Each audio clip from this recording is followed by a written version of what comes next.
Fire Service Act, Regulatory Reform Order, Atherstone on Store, Marley Farm, the loss of Stephen Hunt, and now expert witness on the Grenfell Tower inquiry. You have had a really unique lens through which to see learnings in the wider first responder sector, but certainly in the fire service. How do you think we're doing in terms of learning from mistakes? It's a good question, Pete. Suppose to be honest, this expression learning gets Mm-hmm. just sprinkled over everything as if it's a magic dust, and we can now almost take for granted that something called learning is going to happen from mistakes. Since I've retired from the fire service, I have a life in the NHS, and that organisation similarly sprinkles the learning magic dust over every failure. The problem with it is, I think it actually can make it a bit too easy to avoid confronting failure. Um, in a world of today, I think COVID had an effect as well. That people want to cherish what's good. We want to hang on to.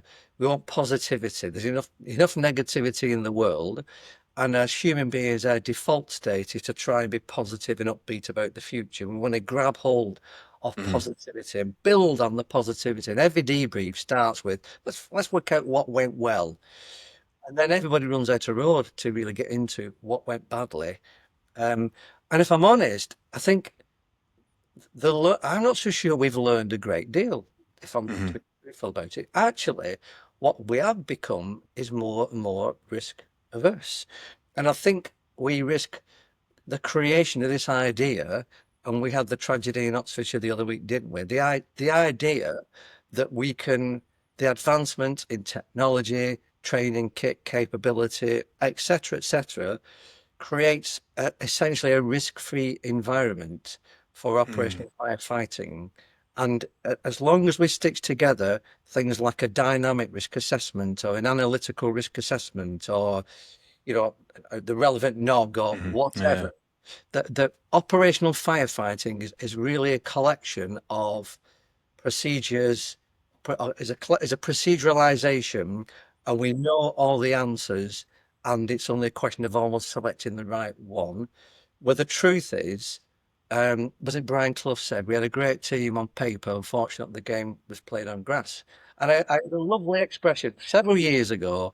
Firefighting is a full contact sport, and I kind of buy into that. And if you read the expert report on Grenfell, I think the some of the challenges were the lack of lack of training at all in some cases, but certainly the lack of any kind of realistic training that prepared people for the rigor and toughness of what they were going to find on that night.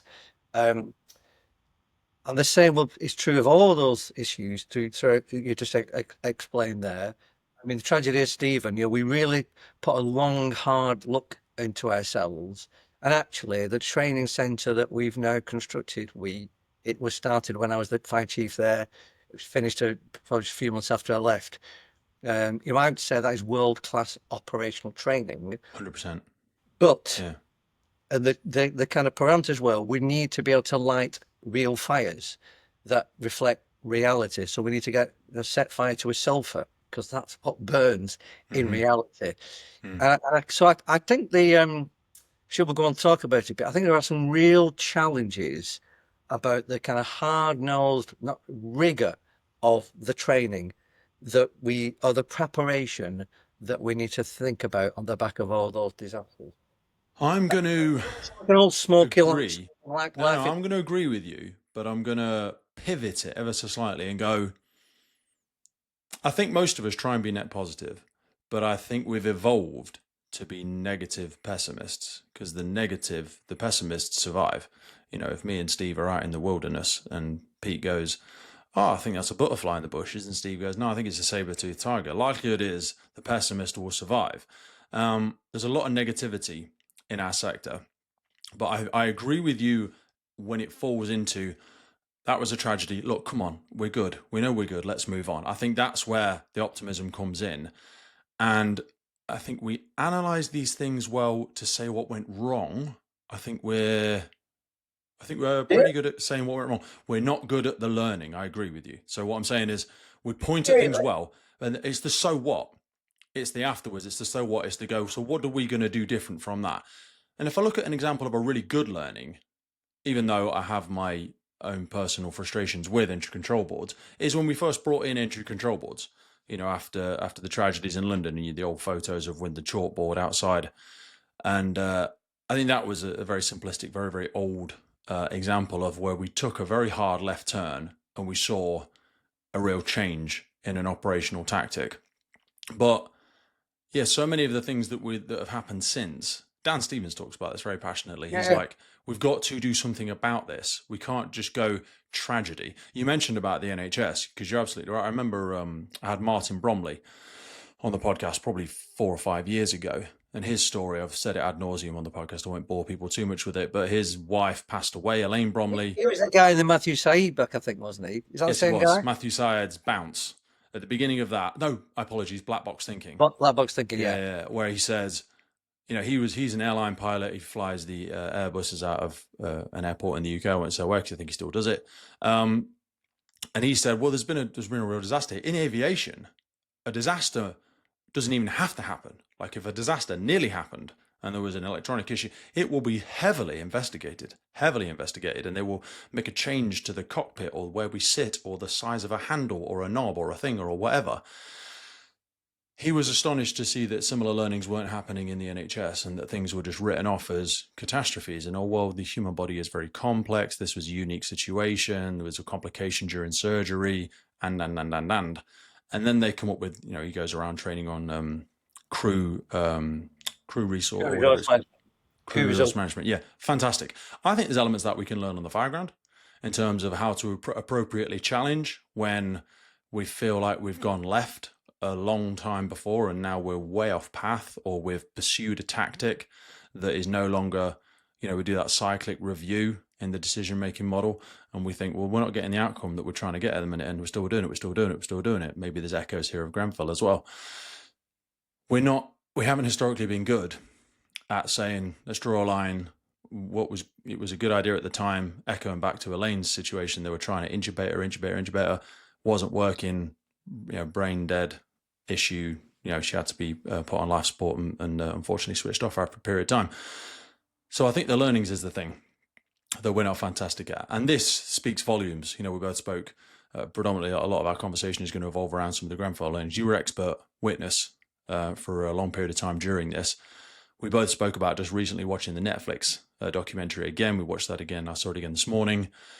Peter Apps, who we had on the podcast a little while ago, features quite heavily in it. We'll go into his involvement and how deeply that was. But one thing we both do acknowledge was the great piece of writing he has at the beginning of his book. I mean, it's all very good, but when he speaks about Lakanal House. So what I want to try and do today in my long waffle there is I want this conversation to stand the test of time. So as we move through our conversation today, I'll probably end up stopping us a few times because I want us to try and learn these lessons well. So I want this to, in 7 years' time, when a brand new recruit is listening to it, I want us to get specific about some dates and things like that. So assume I'm a brand new recruit. Start by telling us a little bit around what was Grenfell and what was Lakanal House. So before I forget, Pete, can we circle back to a couple of points you made there about pessimism Please, versus optimism? And I Yeah. want to just make it to come back to the kind of idea of rational optimism, because I think there is a place in the middle, and I think of the Stockdale paradox. And I also want to come back Yes, to please. ops assurance as well, thing that is ops assurance. So if you just make a note, we'll circle back to them. So Grenfell. So I was with Grenfell throughout the whole of its period of time. I got involved within several weeks in September 2017. I got asked to get involved, and I finished on the day the report was published, as all the expert witnesses did. So I was with it pretty much. I don't know whether there was a first expert appointed, but I was certainly amongst the first appointed right from the outset. And the reason being, the chairman, Sir Martin, was keen to get going with phase one, and which was going to be the operational consideration of what happened on the night. So they were very keen to get work going on that.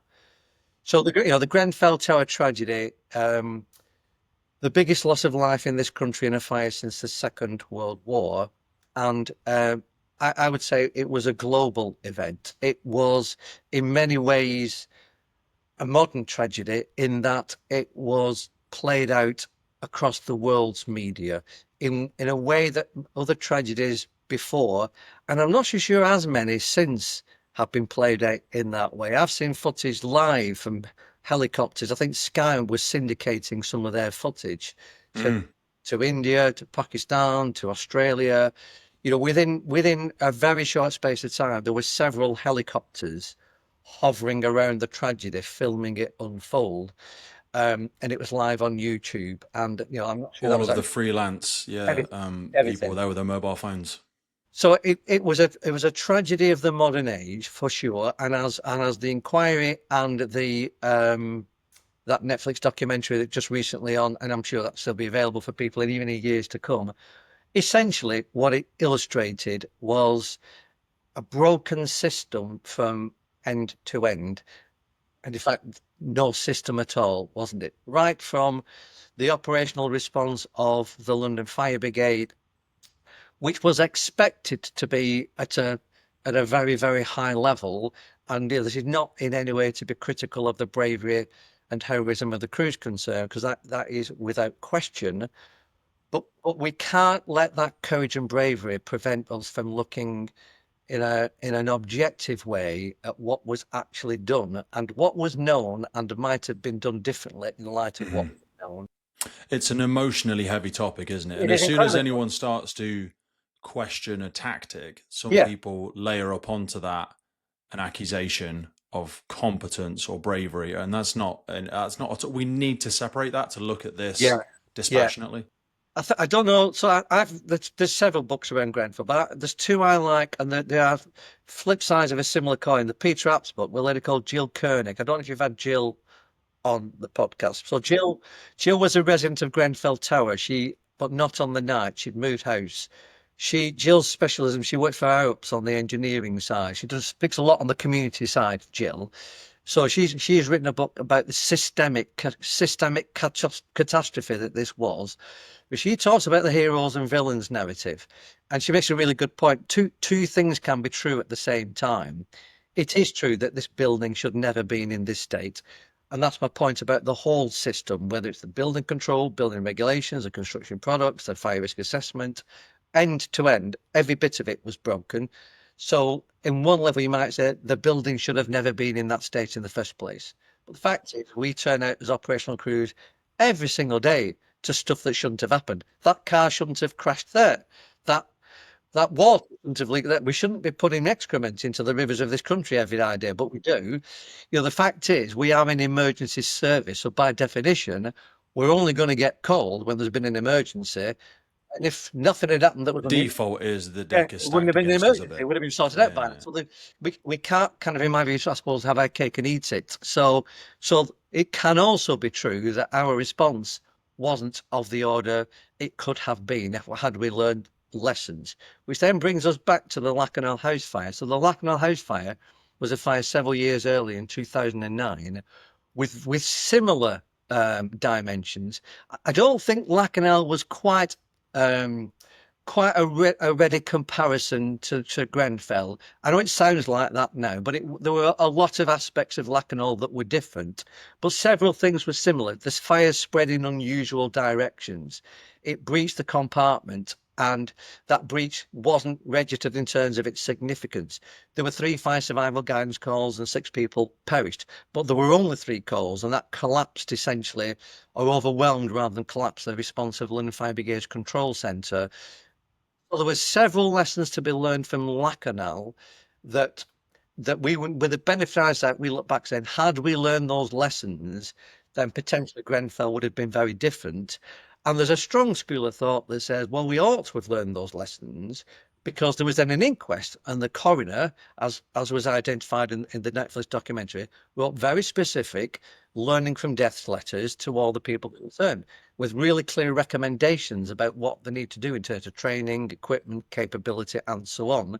And the evidence of Grenfell suggests, for several reasons, those lessons were not learned by the time things came to Grenfell. Now, very, very easy to say, well, and at one level, from the victim's point of view, that's fair enough. They've every right to be frustrated Yeah, and of angry by course. that. On the other hand, fire and rescue services had a lot going on about that period of time, not least Hmm. in London, they had the Olympics going on. We had 2 years of industrial intermittent strikes for industrial action. We had this little matter of a thing called austerity. The National Fire Control Project collapsed towards the end of 2009, 2010. The Fire Service College was sold to Capita in 2010. So there was a lot going on in fire rescue services at that time, as well as specifically in the London Fire Brigade.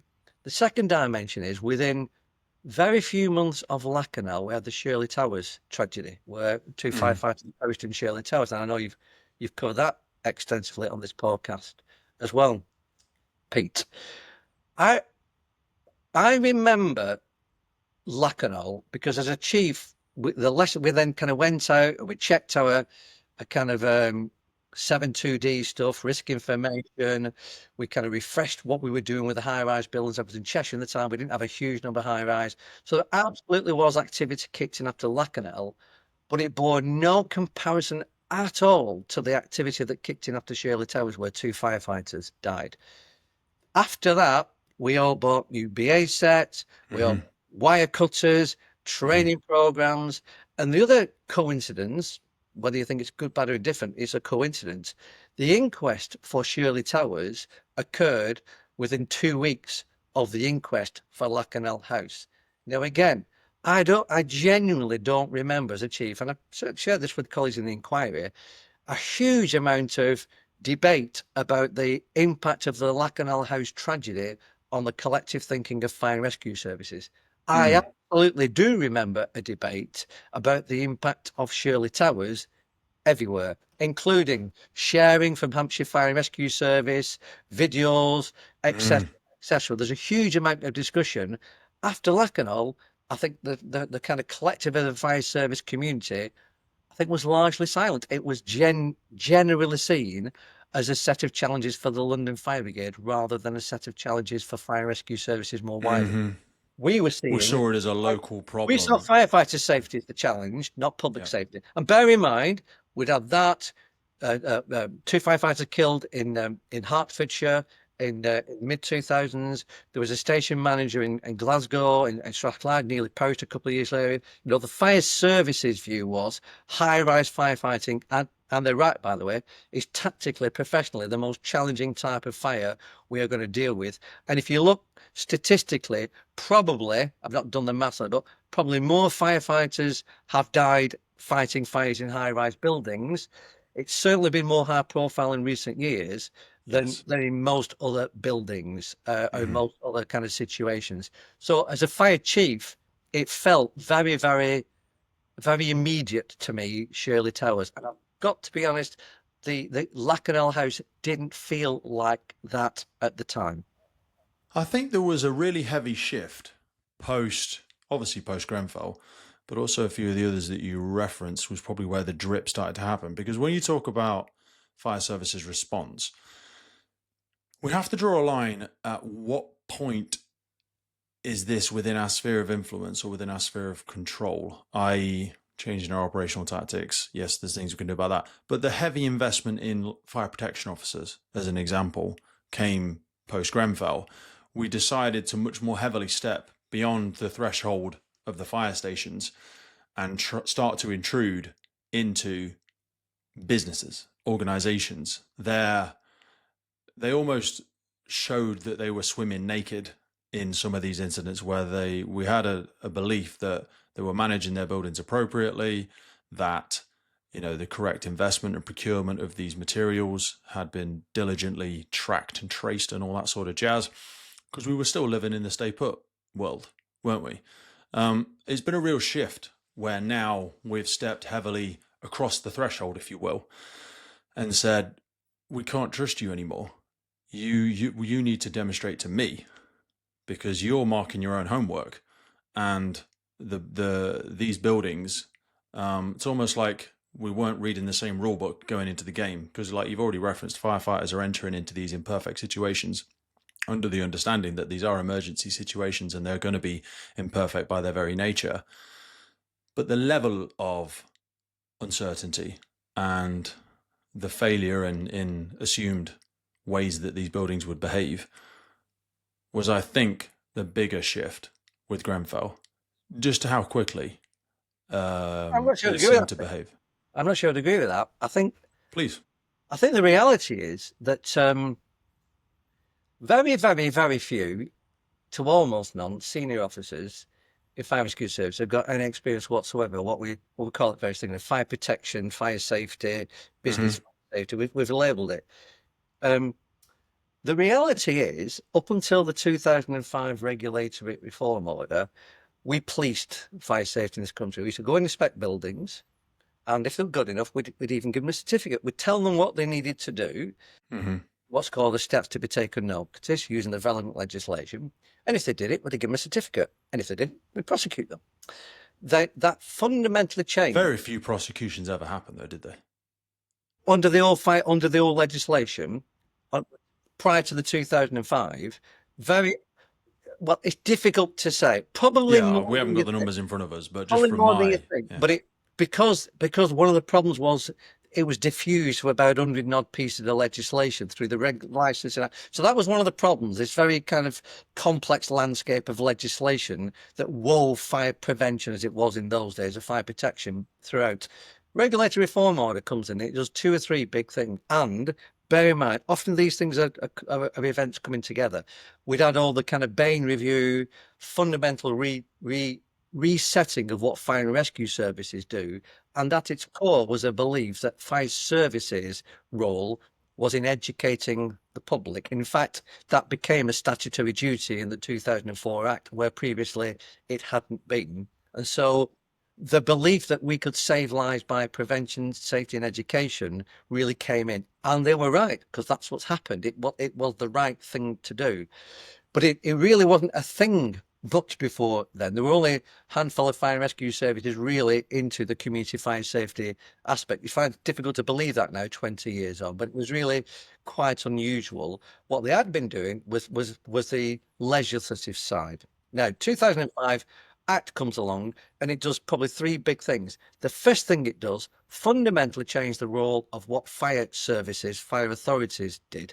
And they moved away from being the advisors and the guardians of fire safety through issuing certificates, from becoming a true policing role, i.e. like the police. So if you did something wrong, their job was to prosecute.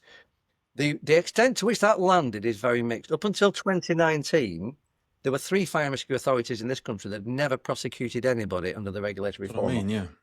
So either in unbelievably safe places or it hadn't landed that your job is to prosecute. I don't think we invested enough in the qualifications and academic rigor, because these were sub-officers, watch managers going out, still doing 7.2Ds, but with a power they didn't really understand, I think. And that's my words. Point, Pete. I think there's a level above that. I'm not sure it landed, because in the old days, it's always been called the black art or whatever you want to call it. In the old days, operations were always given primacy. So very few chiefs, even in the old days, came through fire safety or fire prevention as a background. And in fact, so there were several attempts to take fire safety off fire and rescue services and give it either to the health and safety executive or local authority building control, because it wasn't felt that the fire services had the expertise. And interestingly, colleagues and trade unions fought very strongly to retain the responsibility within fire and rescue, arguing, and I support their view, by the way, that fire service is best placed given its operational experience. So these 2 things sit side by side. But we can connect the dots to what the operational requirements and what it's going to manifest into when we try and interact with a failing building. Completely. And so that information is important for operational reasons as well. So the first shift, we became police, and I'm not sure that landed. And your point about were people trained and all the rest of it. But the second shift it was absolutely clear that from a political policy point of view, fire safety was now seen within a basket of safety matters that were wrapped up under this heading of health and safety. And it was no more complex and no more difficult than any of those. So from a health and safety point of view, you can download a friendly guide off our government website and do your own risk assessment. And it was absolutely clear that was the intention of fire safety. It was seen in that way. Hence the guys that have only just been changed this year. They've still been there this year. But it was, Yeah, I it was saw a, the latest yeah, it was B5 a come out. philosophical idea that this phenomenon of fire is no more complicated than these other matters of health and safety. And if people are perfectly capable of making judgments of that with a downloadable guide, what's so complicated about fire safety that makes it different? That was a clear political ideological shift. And that moved from a basis of fire risk assessment then. So you do your own fire risk assessment based upon that. What the old fire service does is come along and police it. And if they think it's good enough, tick. And if they don't, prosecute. That's it. That's simple.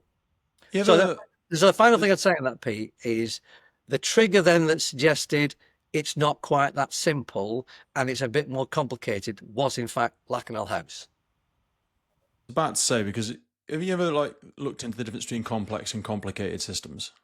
Indeed, complex So adaptive systems is a bit of a thing we're into at the minute. yeah, and I don't want to get into buzzword bingo, but like fire safety is complicated, Yeah. but firefighting is complex in my head, and I'm exploring this thought live as I speak to you. But like, so for people like a car is a complicated system, but as long as you follow the 157 steps, the combustion engine will work. You know, Yeah. it's physics, and it's it's just how physics and science and chemistry work. One of my favorite guests, Carol Lambert, said the same. He said, firefighting, as much as we try and be romantic about it, it's just chemistry and physics. And I went, it is in its rawest form. But anyway, to apply this template to our conversation, Nuclear fusion. yeah, fire safety in buildings is all measurements, resistance. Is there certain things in certain places, vents and distances and incandescent seals and correct monitoring and alarm systems and all that sort of jazz? Complicated. When it moves into firefighting and our interaction with that system, because there are so many human behavior factors, it becomes complex. Would you agree with that? Am I being too I romantic? completely agree. I'd probably go even, well, again, you said you don't want to do the buzzword bingo, but I think it's a wiki problem as well in that kind of topic. Yes. Your point about the kind of fire safety systems, smoke alarm systems and the whole fire engineering world, Yes. a complex building, I don't know, the Lloyd's insurance building, these are Yeah. complex, but essentially it's all done on some assumptions, isn't it, about a size of a fire and about a location of a fire. And even the most sophisticated, what they call them, CFD, or the computational fluid modeling. Fluid dynamics. Yeah. But actually, the basic data for most of those tools goes back to experiments in fires many years ago. And it's just nobody's set fire to things in the last few years to come up with any new models. But here's the thing, fire's changed. And so many of the tragedies that you've identified have revealed several new phenomenon that until those fires were not known. The trench effect is a good one, King's Cross. You've talked about Coanda effect on this, haven't you? The 421 effect. And we're now getting lithium ion, green walls, hyper-insulated buildings. And So just sorry, because I want to remember what we're saying about not losing the listener. So 421, fire in the middle of a room, growth rate 1. Yeah, against, so against the side of a building, growth rate 2. Yeah. In the corner of a room, it will grow at 4 times the rate. And the Yeah. Coanda effect, people can YouTube it. Yeah. It's a sloped. You see several experiments, a straight wall, a flat, a sloped. And when we're talking about King's Cross, they're talking about the elevators and the Coanda. Completely. Just, I don't No, want to so lose anybody and they go, oh God, I can't understand what we're on about now. It's a really good point, Pete. So, I mean, the point is there are huge numbers of combustion phenomena. Let's use that expression that emerge, which is science and maths and physics, isn't it? Which emerge from fires. Now, why are they important? Because if we take the 421 effect, so really that is saying get the same fire using exactly the same fire load and the same bits of wood, the same root dimension. There's some good YouTube footage on this. My old fire service guy from Greater Manchester put some cracking stuff up online and this stuff. And you just light the fire at exactly the same time and just put it in a different part of the room. Everything's exactly the same. All that's changed is where in the room you put the fire. And the effect of that is unbelievable in terms of the ferocity of the fire. So why that is important is there used to be an expression in the front page of all the old manuals, swing a few lamps here, the old manuals of firemanship, which is what they were. They used to have this opening paragraph that said, no two fires are alike. All fires are unique. And it was almost this kind of twee expression that rolled off the tongue. But they're absolutely right, aren't they? So that 421 effect illustrates the point. And you don't even know what's going on. There's a shut door. Even if you've done a 7.2D, since the last time you were, they might have stacked it full of fireworks, or they could have stacked it full of anything. And so the reality is, genuinely, every single fire is truly unique. So all the various sheep dips, DRA, you rock up, you do your dynamic risk assessment, you select your tactical plan. It's almost kind of bish, bash, and a bosh, and away you go. The jobs are good. And all you've now got to worry about is you get your tabard on, put your eyes, the old kind of marshalling point, do your. It is this managerialization of the instant ground, I think, has created a terrible and false sense of security that doesn't exist. And I'm completely with Dan this. If anything, fires burn hotter, faster, and they produce more toxic effluents than they've ever done at any time in human history. And yet we treat them as if it's a simple 2 and 2 equals 4 equation. I just use this simple one of children's toys or sofas when I use presentations in like fire behavior things. I go, kids' toys 40 years ago were made like this. Now they're made of all of these polyethylenes and this, and everyone take out any electronic item you've got on you. How many lithium ion batteries are in the room? Elements like that. A sofa, the way that that's constructed. You try and lift an old sofa, it's heavy. It's dead. I couldn't move it on my own, but now I can pick a sofa up, throw it around the room because of the things that it's made of.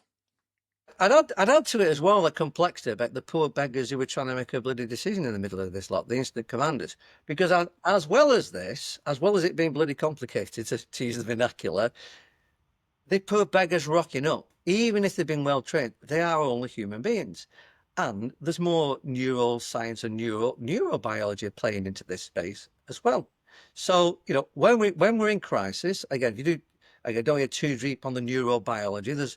There's good stuff online, and you can look at, is it Steve Peters and chimp paradox, or what is the Klein and his recognition prime decision making? Most fire services are doing something in this territory. Decision vortex and all that jazz. About how decisions are made. And I'm summarizing decades of research and a million PhDs. Let's fumble our way through this one. But in a nutshell, essentially, they're broadly saying the way we're wired from an evolutionary perspective means that our brains operate roughly in 2 ways. There's a fast, intuitive, dynamic bit of your brain that kicks in straight away, and it is far more likely to kick in if you're in fight or flight mode, or you're facing a crisis, or the smell your of limbic system. Yep. The other side of your brain is the thoughtful, reflective, analytical. Your prefrontal cortex needs all of that information. It operates slower, and it wants all of this processing power. There's a lot of proper neuro research on this. When they've had people having brain surgery, they've tested different bits. There's good science and proper biology. It's not just off the back of kind of Wikipedia or something. There's some good stuff on this. Sorry, but let me turn that. You're right. But whether we like it or not, these are not within our control. This is not a gift for us to control. How we react in a given situation is determined just by the way we're wired. And so what I think the consequence of that, Pete, is until you're faced with that kind of crisis situation, you don't really know how you're going to react. And actually, it's the first time that you're really facing a stressful, rigorous, truly demanding emergency, is the first time you've got a problem. So as well as the complexity that you describe of a wicked problem, and no two are the same, for which you need to know enough about science to know what's going on, enough about building construction to know what's going on, enough about architecture to know what's going on, enough about a whole range of operational tactics that you might be able to call upon in these circumstances, and fluid dynamics, water supply, jets, and then over here, the presence of mind not to fall into the natural biological response of most human beings, which is to leg it, because Mhm. this is a dangerous thing to do, isn't it? And in amongst all of that lot, you've got to do the old swan and look calm because people are looking to you for some leadership. Yeah. These are really, really difficult leadership roles, in my opinion. Do you think there's an element of, I want to echo back on the research for a second. So you spoke about things like there, like, fluid dynamics and our tactics and things like that. The vast majority of organizations, we're not training things like flow paths. We're not training Coanda effects. We're not, we talk about Paul Grimwood's work and, effective water application and the amount required for certain megawatt loading of buildings or of rooms and the fireground calculations of, area times 5 and stuff like that. A lot of this isn't even in training. So, and I'm not standing here saying, "Oh God, I can't believe no one else knows it. I know so much." Not at all. Like I've just come across these things. These don't even exist in the organization that I work for. But that is, if you follow the thread back far enough, when someone says we need a certain literage on any floor of a high-rise building, it comes back to those calculations, but we don't train them. And then building construction, you mentioned there, which is going to form, a part of our conversation around Grenfell. Yeah, it's in the old manuals of firemanship, but it's not taught to recruits in, I'm going to put my finger in the air and say 90%. Mine's not great, and it's only okay as it is because my dad was a builder for 40 years. So he walked me around sites when I was in the evenings and on the weekends whilst he was measuring up jobs, and he was pointing at things and telling me about things and crawling into people's lofts and showing me stuff. Do you know what I mean? It wasn't something I'd picked up in the fire service. I think people that have those pockets of knowledge at this point in time are by accident, not by design. There never was a golden day, by the way, that when it was all fine. I've got to be on. Yeah, and I'm sure there wasn't. Yeah, I remember my first day, 1978, walking across the yard at Bolton. And a guy kind of doing the old clear the fire. Don't know what you're joining this for. It's bloody gone to pieces. And he said morale's at rock bottom, and he never got any higher than rock bottom, I don't think, in 39 years. It was the highest he'd ever got. No, I think you're absolutely right. So the science and the stuff. We don't do a lot of research anymore. I always think we're too busy to be intelligent. Have we learned from all these disasters? No, we're not. I mean, if you take the Paul Grimwood's work, it's not rocket science. In 2004, after 9/11, there was a huge amount of government-funded research went into fighting fires in high-rise buildings. All the physiology stuff that we've just kind of come out this last couple of years, it's hard. I know. There was a report done in 2005 that did exactly the same. I always say we need to remember more than we need to learn. And I know. Manchester are doing Manchester and Lancashire and a couple of others are doing a fantastic job. I'm part of a tactical firefighting group where we discuss this day in and day out, but they're just the sad, freaky nerds like me. Most people don't know who Paul Grimwood is, I would say. I'd say if you walk through most fire stations, they wouldn't be able to tell you who he is. And nothing, you're right. And what fantastic guy Paul was, bless his cotton socks. He was called as a witness to Grenfell based upon my expert report, where I thought Paul had a huge amount to kind of contribute, and his evidence was superb. It speaks to the point where do we learn? So, if in 2005 there was several pieces of really important research that proved beyond any doubt physiology is a problem in high-rise buildings.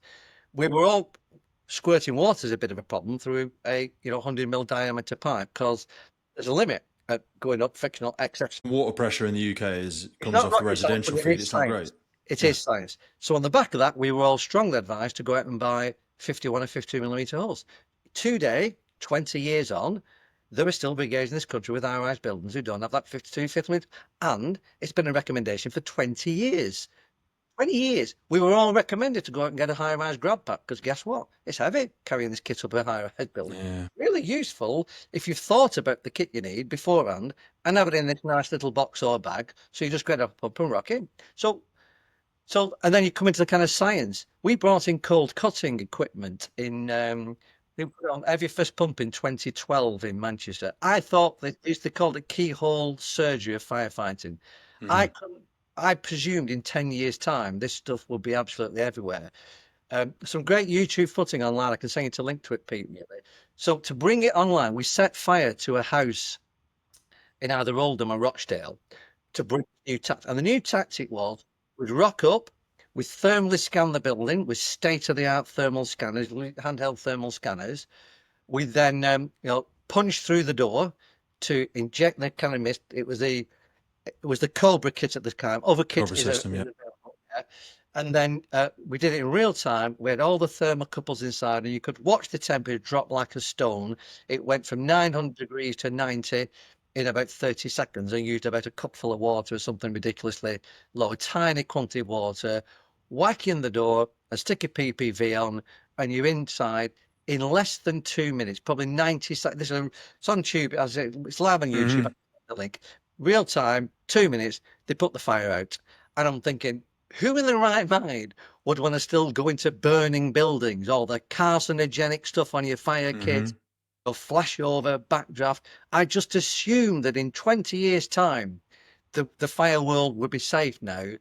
How many brigades have taken on just the cold cutting technology? I know Tyne and Weir did a massive investment into it, but you see, Scotland have got various. I actually saw a really unfortunate video, and again, not because anybody's stupid or incompetent, of just a really bad application of it. Only a couple of weeks ago, it was someone stood in front of a shop fire. I won't say where it was in the UK, and they were just applying a cold cut system at about 12 feet to a big open window of a shop fire. But again, I think that's the only resource they had there at the time. It's not the But it is. It's a tool for the toolbox. So people might be listening to this, and I want to push back on the audience's behalf as I go, well, shut up, Steve. What if this savable life? Right. If it's that hot inside there, A, it's not savable life. B, it's a tool in the toolbox. So when we look at the quadrant model, when we speak about offensive exterior, this is a great offensive. This is a great offensive exterior tool. Being able to penetrate into a compartment, because as soon as you open the door, it was back in Braidwood's writings. He would speak anti-ventilation to police officers. He would say a fire grows in direct correlation to the air in which it receives, or its air entrainment. So the irony is with a high rise, and again, we will. I mean, there's lots of connections here for Grenfell. Although I know people will say, well, cold cut wouldn't have helped us in Grenfell. That's not what we're talking about. We're just talking about it as a principle for a second. When you open the door at any high-rise fire, you immediately compromise the ventilation profile. You introduce something, and yes, we've got our smoke blockers and our smoke and all that sort of jazz. Fantastic work, but I've never seen them deployed in high-rise though. I know the pressure might be a challenge and being able to produce it. That was one of those things that need to be developed, because so the high-rise pressure, you need very long drums. You probably need a kind of specialist vehicle with a super long kind of drum of hose on or it. you'd need a demountable, highly electronic, exactly. charge Stick it up in the to develop that. Yeah, to be able to take it internally. You're right, self-contained tank of water. So there is a possibility, but it needs further development. But to your point, Pete, about research and science, and we're not doing much of it. No, and I just went out and did some smoke cooling experiments in the Netherlands. Well, that point about savable life. So we brought the fire before we brought it on the run, because we knew we'd be challenged left, right, and centre. We commissioned the Fire Protection Association to do some proper, good quality research on, and they brought in several medical specialists on things like, smoke burns to the lungs, smoke to the trachea, heat burn, etc. So what really happens in superheated steam, etc., etc. So a really good piece of scientific work. You're absolutely right. The conclusion, in simple terms, is if you're in the room that's on fire and it's about 900 degrees C, then the steam could be quite harmful. The chances are, at 800 or 900 degrees C, with the toxic material that's kicked off, you've not survived. I was going to say the smoke's killed you before the fire or the heat does. Anywhere else in the building, it's of benefit. And I always use the example of a kettle boiling.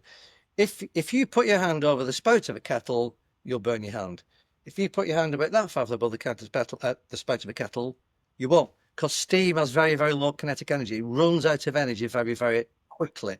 So there's a lot of good science that says, but we've just never done it, have we? We still rather give it big. It feels to me we've still only got two tactics. Well, we've only got one, which is kind of pulsing.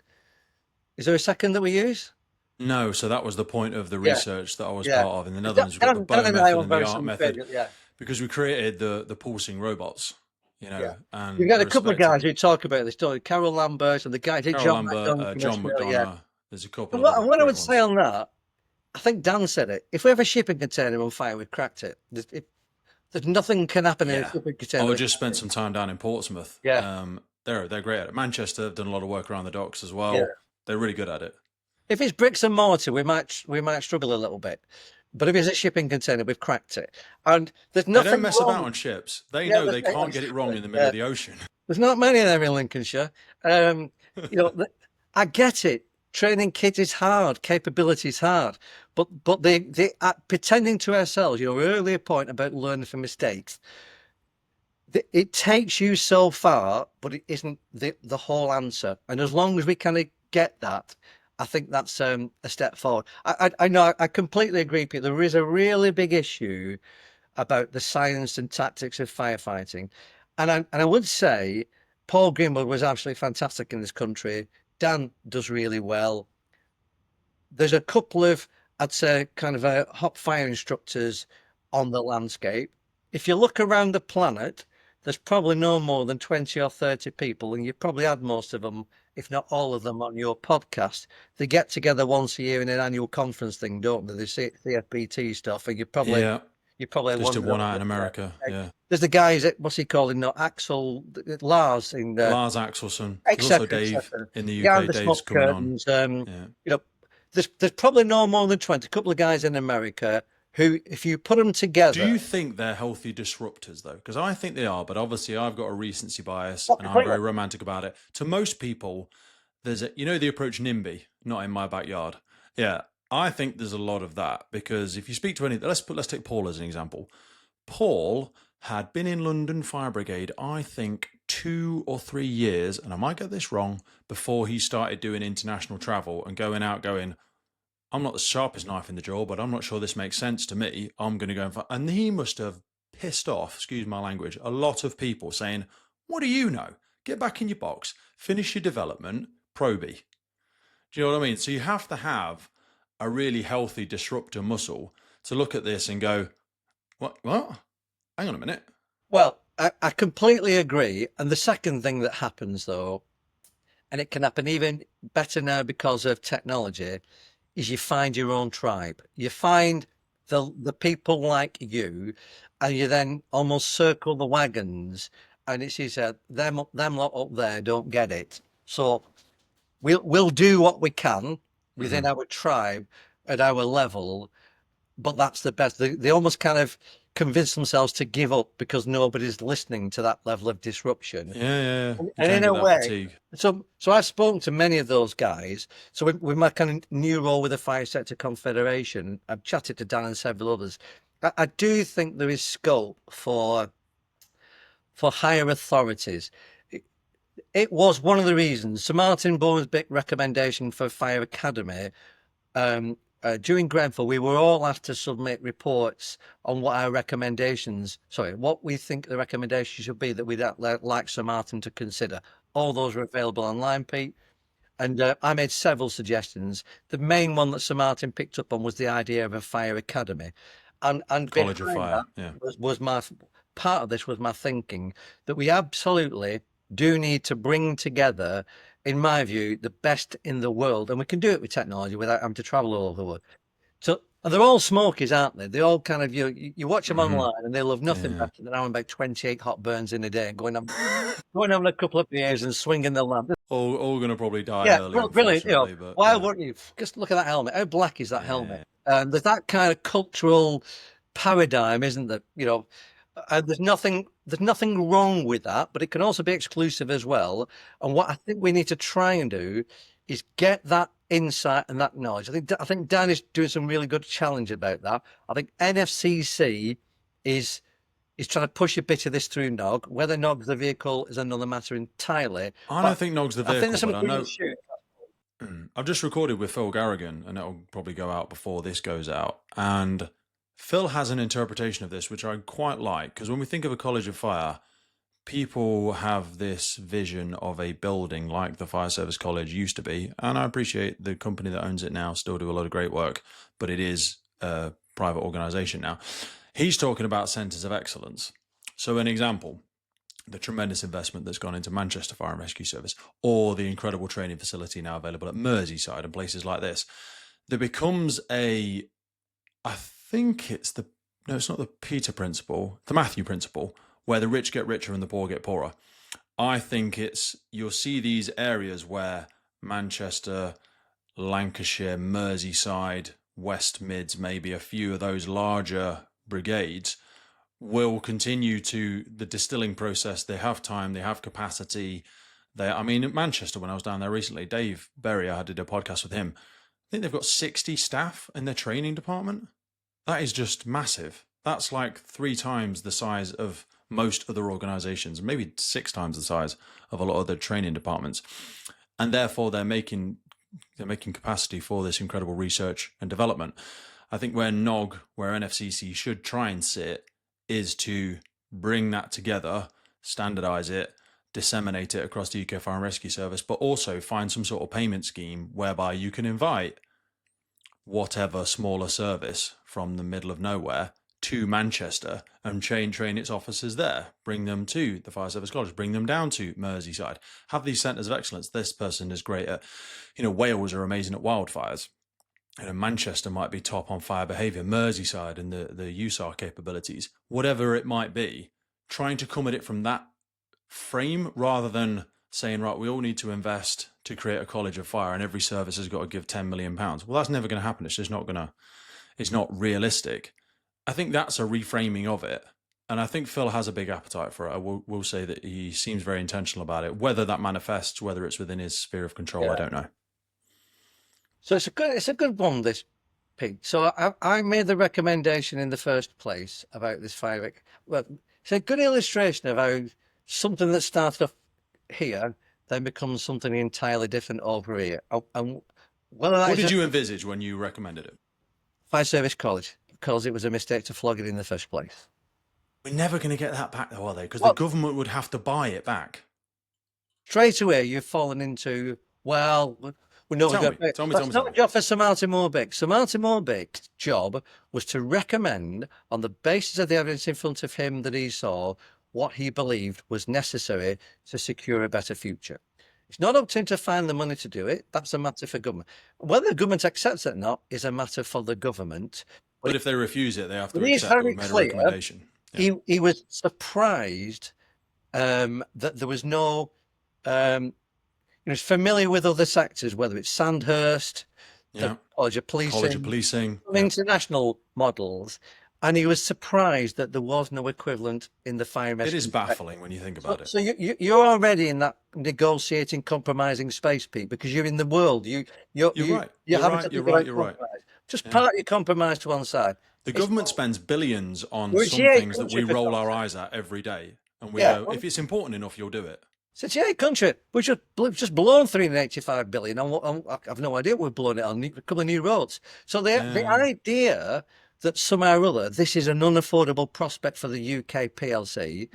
It's a victim mindset, isn't it? I've slipped into that again. You're right. So either Grenfell was a landmark or it wasn't, and it's not for me. Either we care or we don't. Yeah. Exactly. In my opinion, it was, and Sir Martin thought that was the case. So just to be clear, he would never write in a report, "Can you reinvent the Fire Service College, modernise it?" Because you shouldn't have flogged it in the first place. I mean, it's an amazing. We're on a podcast here, Peter.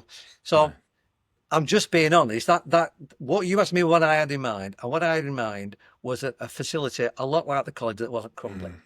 I thought of it when I spoke to Phil, like if the government says, "Oh, you need to make all the fire and rescue service fleet green," and we go, "Okay, well, an electric fire engine is 4 times the cost of a normal fire engine. I'm happy to do it if you are going to write that off or subsidise it." So if you're saying the same about a college of fire, okay, I don't disagree with you. You can't ask the fire services to pay for it. 80% of their budget goes on their cost, their staff, and we're all getting pay rises. We're now in the art of the possible. So I don't want to be unhelpful and sit in this land that said, "Well, that's perfect world." Nothing. No, I agree. But that's what the inquiry was clear. If you want the UK PLC to be able to present itself to a global, a wider world, as a place to do business and be safe and all those things, then you may need to think about the architecture that's in place to support that. Now, we're now in the world of compromise, different governments in power, etc., and there's all kinds of stuff. My NHS has on, there's no money for that. chap called Putin and Iran. So we are in the field compromise. So Phil is quite rightly trying to figure out what is the best that's possible given the restraints that he is working under operations. I have no problem with that whatsoever.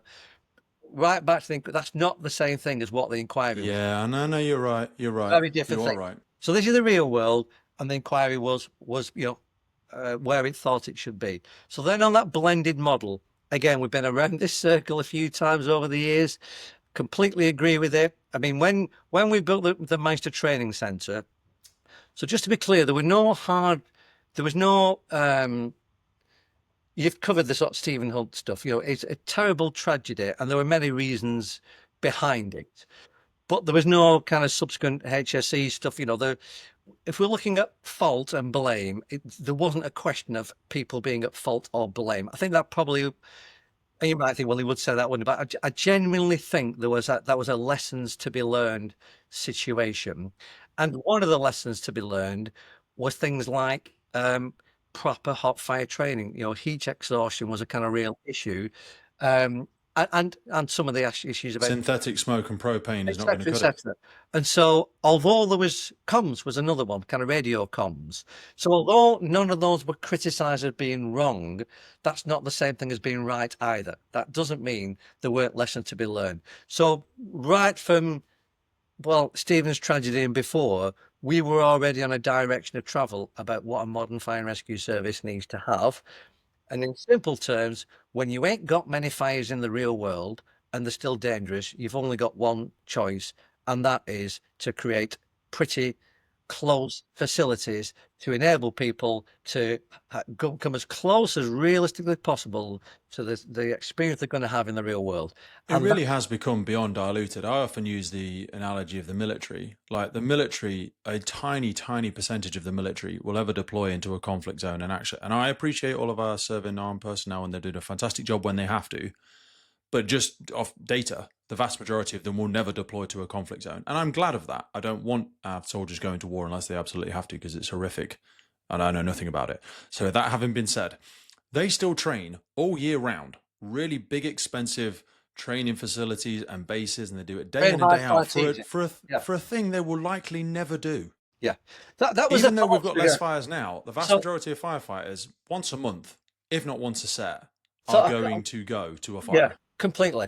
So a couple of anecdotes to sort of reinforce your point there, Pete. So I remember when I took over as a chief, I did kind of looking at what kit we had, and I went to, it was a very hot summer's day, very unusual in Manchester. It was about 32 degrees outside. We don't get many of them. And so I'm observing our hot fire training capability, and kind of guys came out.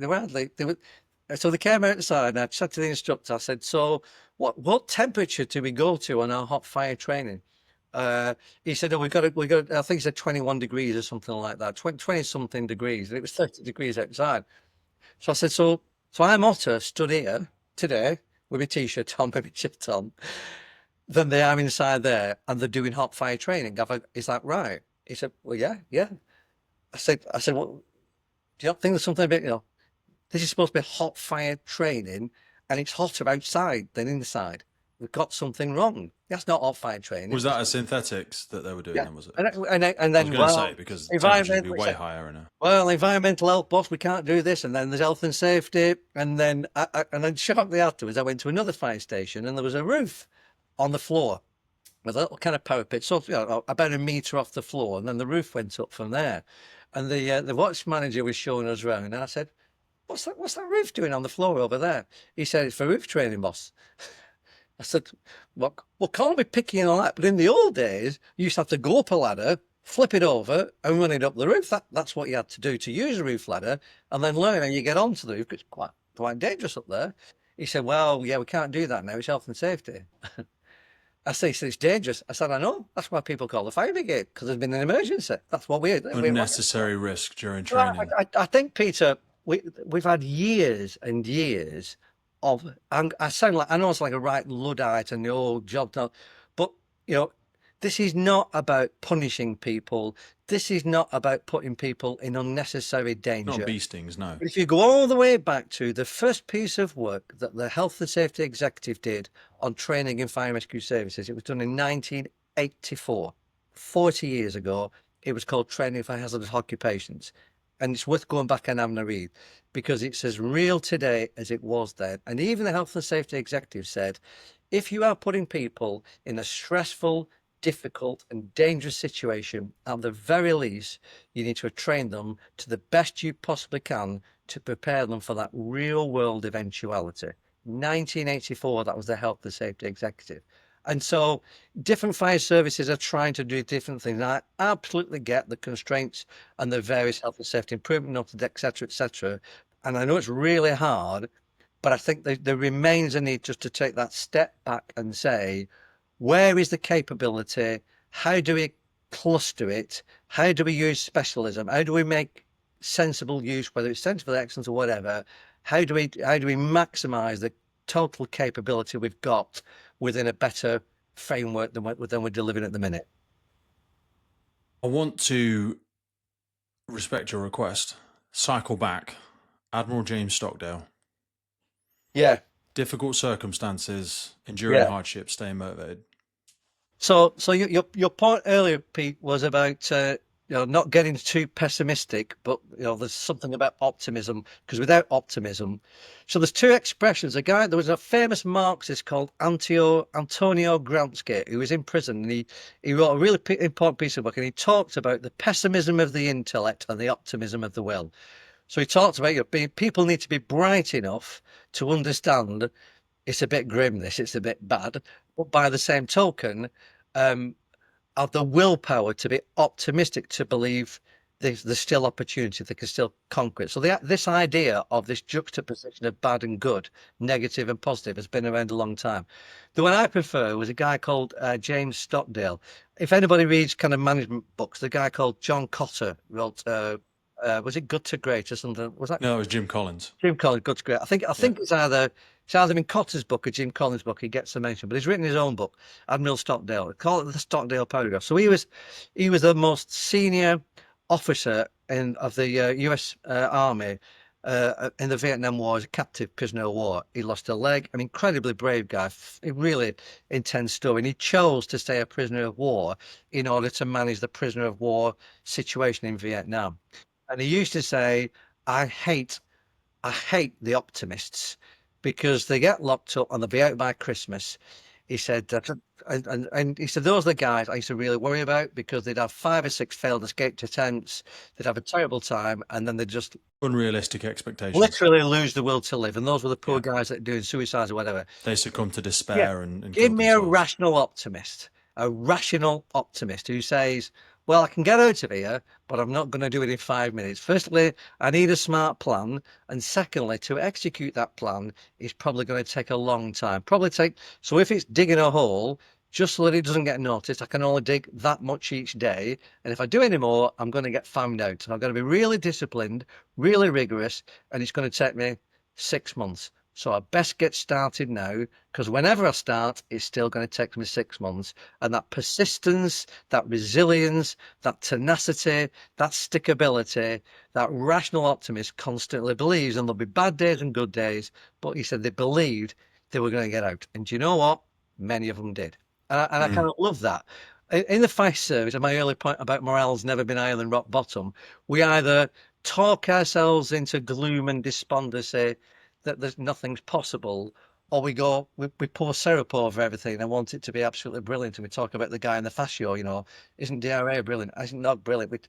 We struggle out, but I feel that we struggle to find that place in the middle, which is rational optimism that confronts the truth. This isn't great. It's all right. If we want to make it good, we need to do that, and it's going to take us 2 years. So shall we get going now and stick at it? Viktor Frankl's Man's Search for Meaning was a similar element, is that he had to define a purpose for his challenge, define a purpose for his suffering. Like you said, the people that had unrealistic expectations just simply didn't survive. And he was that sort of rational optimist where he reframed his purpose of he was there to tell the story of it. But you also see it in cancer patients where they have to paint a picture of not physically, but like they have to imagine a future that requires them. So they say like plan holidays and plan things for the next few years that's going to require you to be alive. So even though you're facing horrific consequences, you can have some sort of informed, optimistic pessimism, if you will. I know we've gone down a beautiful segue there. Cycle us back to the Grenfell Inquiry. What was it like to be inside those rooms, to be part of those conversations? Because we referenced the Netflix documentary earlier, and I watched it again this morning, and even having watched it 2 or 3 times now, brought me to tears twice. Once was the gentleman speaking about trying to evacuate with his daughter and his wife. And the second was the firefighter we spoke about when he was challenged during the inquiry about why he didn't knock on the door 175. How, as someone that's had so many years, so many decades in this sector, how do you look at that rationally and try to just give us some insights what it's like to be part of something like that? How can you draw anything from it? It is such an enormous topic with so many quote unquote experts piling themselves in with lots of political and we haven't seen many legal consequences, but maybe speak to that as well. Yeah, so thanks for that, Pete. I'd never done expert witness work before, so when I got asked to do it, I kind of, I had to really think, is this something I can do? Do I have the necessary kind of skills and experience to be able to do that? Because from the outset, when you were chief, I was chief, whatever, 17 years, so you read a lot of stuff, you read papers, and you're writing, you don't write a great deal as a chief. And so some of your kind of writing skills, just the ability to present really high quality, well argued propositions, succinct reports, etc. Just that basic skill level is something you need to think about. So I kind of concluded it was really important to get involved. The second thing, the team were very clear from the outset. So the process, people might be curious how you end up doing it. It's not a kind of blackballing job, as it were. I got a phone call from the Director General of the inquiry when he was appointed, who said they are sourcing experts, and he'd contacted various people, NFCC president, they contacted various people, local government association. So they'd done a trawl, as any kind of recruitment process would do. They've been given several names, and they were contacting those people to ask if they'd be interested in doing the Grenfell Tower inquiry as an expert witness. And I'd been suggested as one of those people that might do that. Would it be something that would be of interest? I said, professionally, it would be absolutely fascinating. They said, send us a CV. So I did. And then a couple of weeks later, I got a phone call saying, would you come down and meet Sir Martin and the team and have a chat? So I did. I met them in the Royal Courts of Justice, expecting to have a coffee with Sir Martin. The whole of the team were there. All the Grenfell barristers were there together as the administrative term. And it was a they were very pleasant, but I know exactly how people feel to be questioned in the Royal Courts of Justice, at the end of which, and they were straightforward but probing, it's fair to say, at the end of which I then got a phone call a couple of weeks later saying, we'd like to be the expert witness. Is that okay? I said, how long will it be?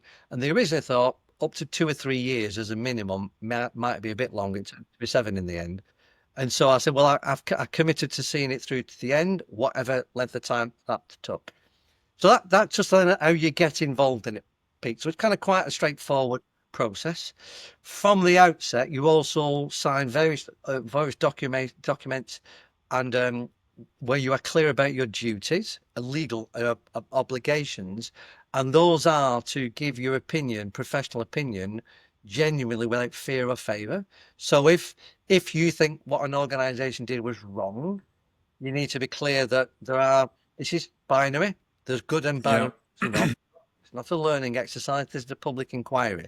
So it's binary, and you need where your point of view either changes on the basis of evidence or contradicts, then you've still got an obligation to be honest and straightforward. And and essentially, they were honest from the outset. You're unlikely to win over many people from your previous life. Yeah. So you probably don't want to be expecting many invites to Christmas parties, and or Santa's probably not going to be Yeah, knocking at your door. honest. But to be fair, I didn't have many before I retired. So that wasn't necessarily Okay. a disaster, I thought. But no, sure. So from the outset, I can genuinely say, and I do Grenfell sessions for fire service, and I say the same thing. Sir Martin Morbick is a genuinely one of the nicest blokes you're going to meet, and one of the smartest blokes you're ever going to meet. The ability for that guy to process information is absolutely Mm. off the scale.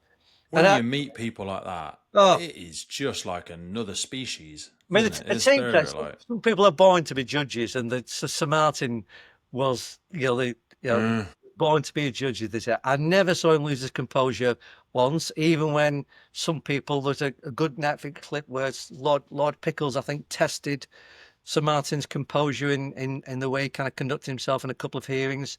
I never you know, when ever. he walks in and he's like, "I'm a really important person. I've not got very much time for this today. Please choose your time." And I was like, "What a dick! What a way Yeah, to start! Bloody hell, yeah. mate!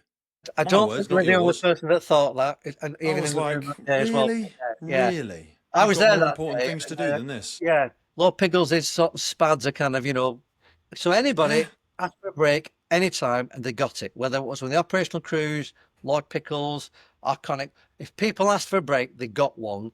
And yeah, on that occasion, I think Lord Pickles' advisors realised it probably wasn't the wisest way to open a session like that. Anyway, so Sir Martin, if you remember at the start, Peter, very controversial character. What does this kind of guy, a pillar of the establishment, know about this? And understandably controversial. Roll that throughout every day of the inquiry. There were members of the victims' families in the inquiry hearing rooms, and after a relatively short period of time, on most days, if not all days, they'd bring Sir Martin either a kind of a cupcake or bake something for him. So they got to sort of know Sir got an Martin. affinity for him. Yeah, So I'll be surprised if you've heard a single criticism of Sir Martin Morbick since the publication of the report, including from the victims' families. Contrast that with the start of this 7 years ago. And I think that's a genuine testament. And I have no reason to say this. I've got a friend of mine, Sir Martin, and actually, I didn't have masses to do with him because he's the chair of the inquiry. I worked through the barristers. yeah. You're not going for But, dinner every night or anything like that. no, No. genuinely nice guy, very composed, unbelievably smart, reflective, and I would say this finally, Pete, not a single day, not one single day passed in all 7 years where some member of the team didn't remind me what we're doing this for. And we're doing this to make sure that the 72 people that died at the Grenfell Tower fire have understand what happened and why. That's not the same thing as justice. Justice, that's truth. This is about Yeah. getting to the truth. Justice is another matter entirely. That's not, 72, not yeah, 96. that's yes, absolutely. Jesus, That is what a ball not drop. the inquiry's job isn't to dispense justice, is to get to the truth. And the fact that Sir Martin has not been criticised by any of the victims' families, I would suggest it bears testament to the fact that he's absolutely got to the truth. So it's been a really intellectually stimulating, but a genuinely rewarding thing, Peter, because at the end of the day, all you can do is get the truth exposed. And our final thing I'll say, I suppose, on that point is on the Netflix inquiry. Everything on the Netflix thing, the Grenfell thing was known. And in fact, what I was but I was content that all the sessions that I've done on Grenfell pretty much focused on the same sensitive areas, I guess, as the Okay. Netflix inquiry. Side note, must have to put a lot on hold in your life when you do that. Do you have to move down to London and stay there for months on end, or? No, well, we did it through COVID. So the first phase, remember, the first phase was 2018. Oh, It yeah, about yeah. June to October 2018. So I would go down for a couple of 3 days. So the inquiry kicks off about 10, finished about 4. They have a break in the middle, and that's the working day. And remember, there was a fabulous podcast by a lady called Kate Lamble that was Yeah. produced at the end of every day. So for certainly for the first few weeks, I was there for most days. So Mike Dowden's evidence, who I thought was a very impressive individual, by the way. And I thought very, very acquitted himself, I thought, extremely well. So I was there for all of Mike Dowden's evidence, and I'd say the majority of the key witnesses in the early days. I would then catch up, because it was on YouTube, I could catch up at night at home online. I listened to Kate Lambell's podcast, but I thought they were a superb She summary. did great, didn't she? I Oh, met her at a high-rise conference a little oh, while ago. absolutely tremendous journalist. And she got, I don't know if you know, she got made redundant on the day the final report was published by the BBC. So, Doesn't surprise me. and so, and then at weekends, I'd kind of catch up on any YouTube footage of any evidence that I'd kind of missed. I visited the town on 7 separate occasions.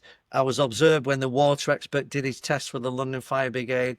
So I tried my hardest to immerse myself in what it would have been like on the night. You know, I went up and down the tower in PPE, not pretending that it's the same as being in a BA set and all the rest of it, but just, I suppose, to ground truth everything. I Yeah. walked the area.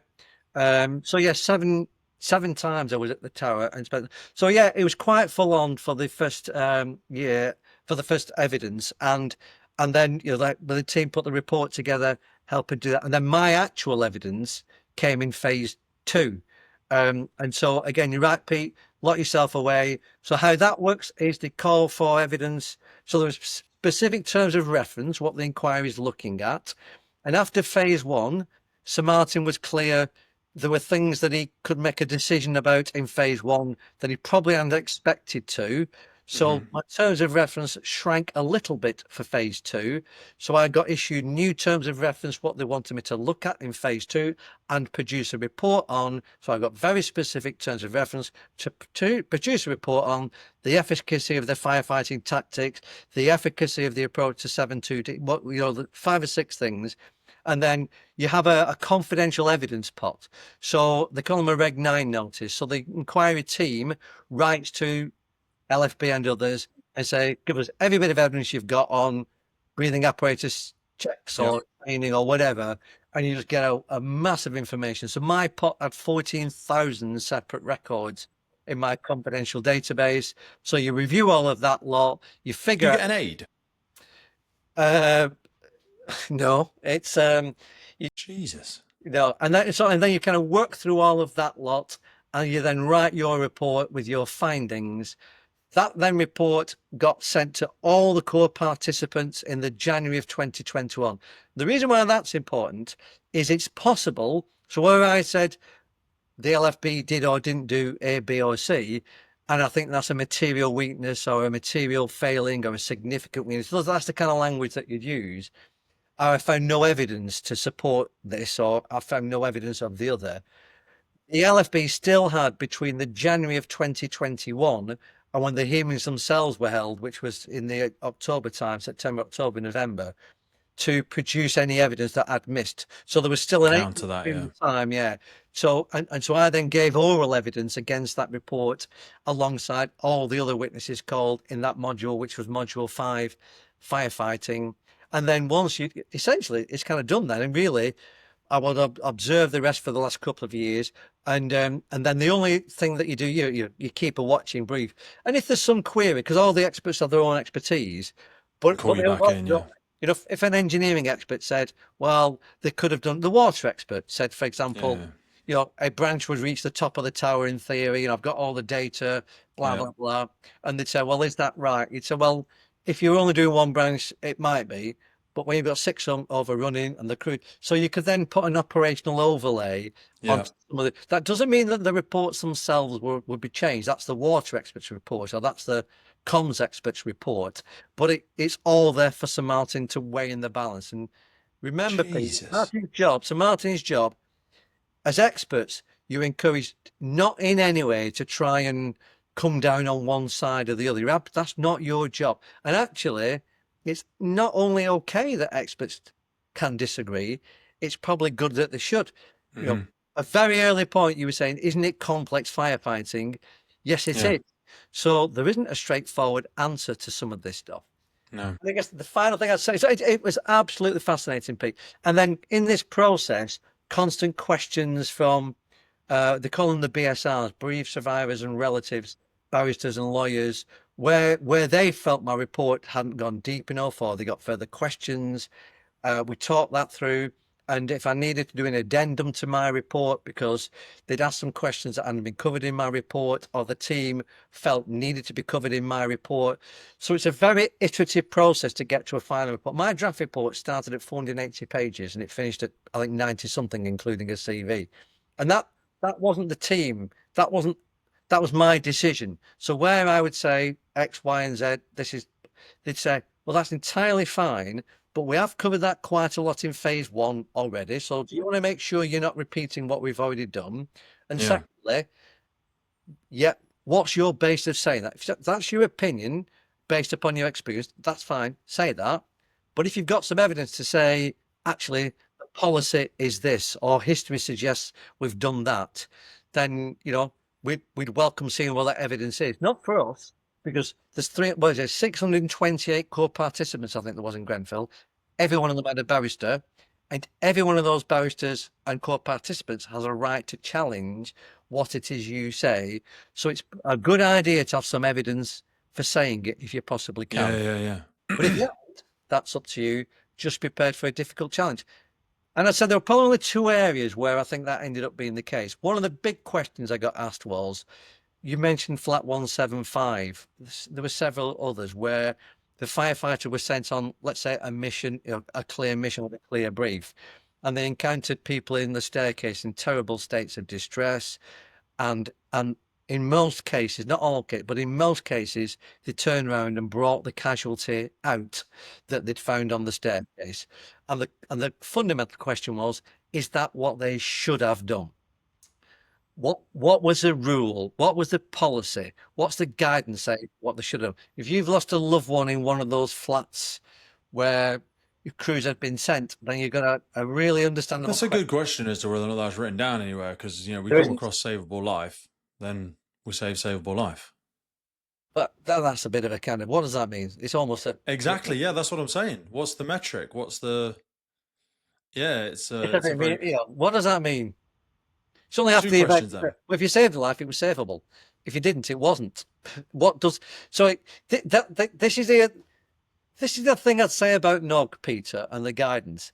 I think there's a misconception that the architecture that's in place protects decision makers on the ground. I would caution against that belief. The inquiry is interested. What does your brigade's policy say? They're not really to what NOG said. NOG is the background for how you decided what your policy was in your It's organisation. the broad brushstrokes, and the word is in guidance. What's your policy, and where did you get it from? Because you're the chief, you're the employer, you've got responsibility for this firefighter. And to say, well, I was following the NOG. Well, so before I hit them with a stick, you show me that they deviated from something you wrote down. Well, the next question is, so did you agree with the NOG when it came out? So where is there any evidence that you either agreed or, and it goes right back to you formally wrote that we were going to adopt this. It goes right back to your earlier point about science, Peter, doesn't it? So because NOG is only a kind of headline, despite highway code, it's expressed in very high level terms of hazards and control measures. Yeah. I think another good example. Sir Martin was concerned, this is in my report, about how many people seemingly, if I said did the wrong thing, I don't mean that to be a casual or sort of not caring, but they were acting without any command and control. Or where were they self-deploying outside of operational context? Yeah. And Sir Martin's view was, well, there's a fine line. An incident like that was going to always entail a lot of improvisation. Absolutely. But actually, to what level had the LFB, but the sector, anticipated an incident like this, given what's gone before, namely Lacanau, Shirley Towers, etc. So this can't have come a complete shock to you. So how had you prepared people for this eventuality? So where's the line between people improvising and where could they rely upon what they'd already been trained in, etc.? And there's clearly a gap there. And so he asked me to look at how do people train to use initiative? And there's no training course in how to use your initiative. please point me to it. And the only place I could find where it even uses the word initiative, I'll come back to the manual of firemanship again. Excuse the gender specific. Yeah. No two fires are unique. But it then goes on to say a firefighter must enter, or if necessary, break into. They need to kind of, a firefighter must be able to improvise on the spur of the moment because they're in an unpredictable setting. Blah, blah, blah, blah. It's worth looking again at that. But it then goes on to say a firefighter must possess initiative. That is the only place where I could find it written down. When I come to Nog, the closest I could find was the hazard is a breakdown of leadership on the instant ground, leading to a breakdown in followership. I have absolutely no idea what that means. That is just management gobbledygook. Is that mutiny? Are we saying Steve's my instant commander, he's incompetent, I'm taking over? Yeah, there's some very. I'm going to just deviate from his tactical instruction altogether. You bang on. I remember having some discussions with it. Well, I suppose the discussion is, I always say to people, when you go through the door, I've got no idea what you're doing.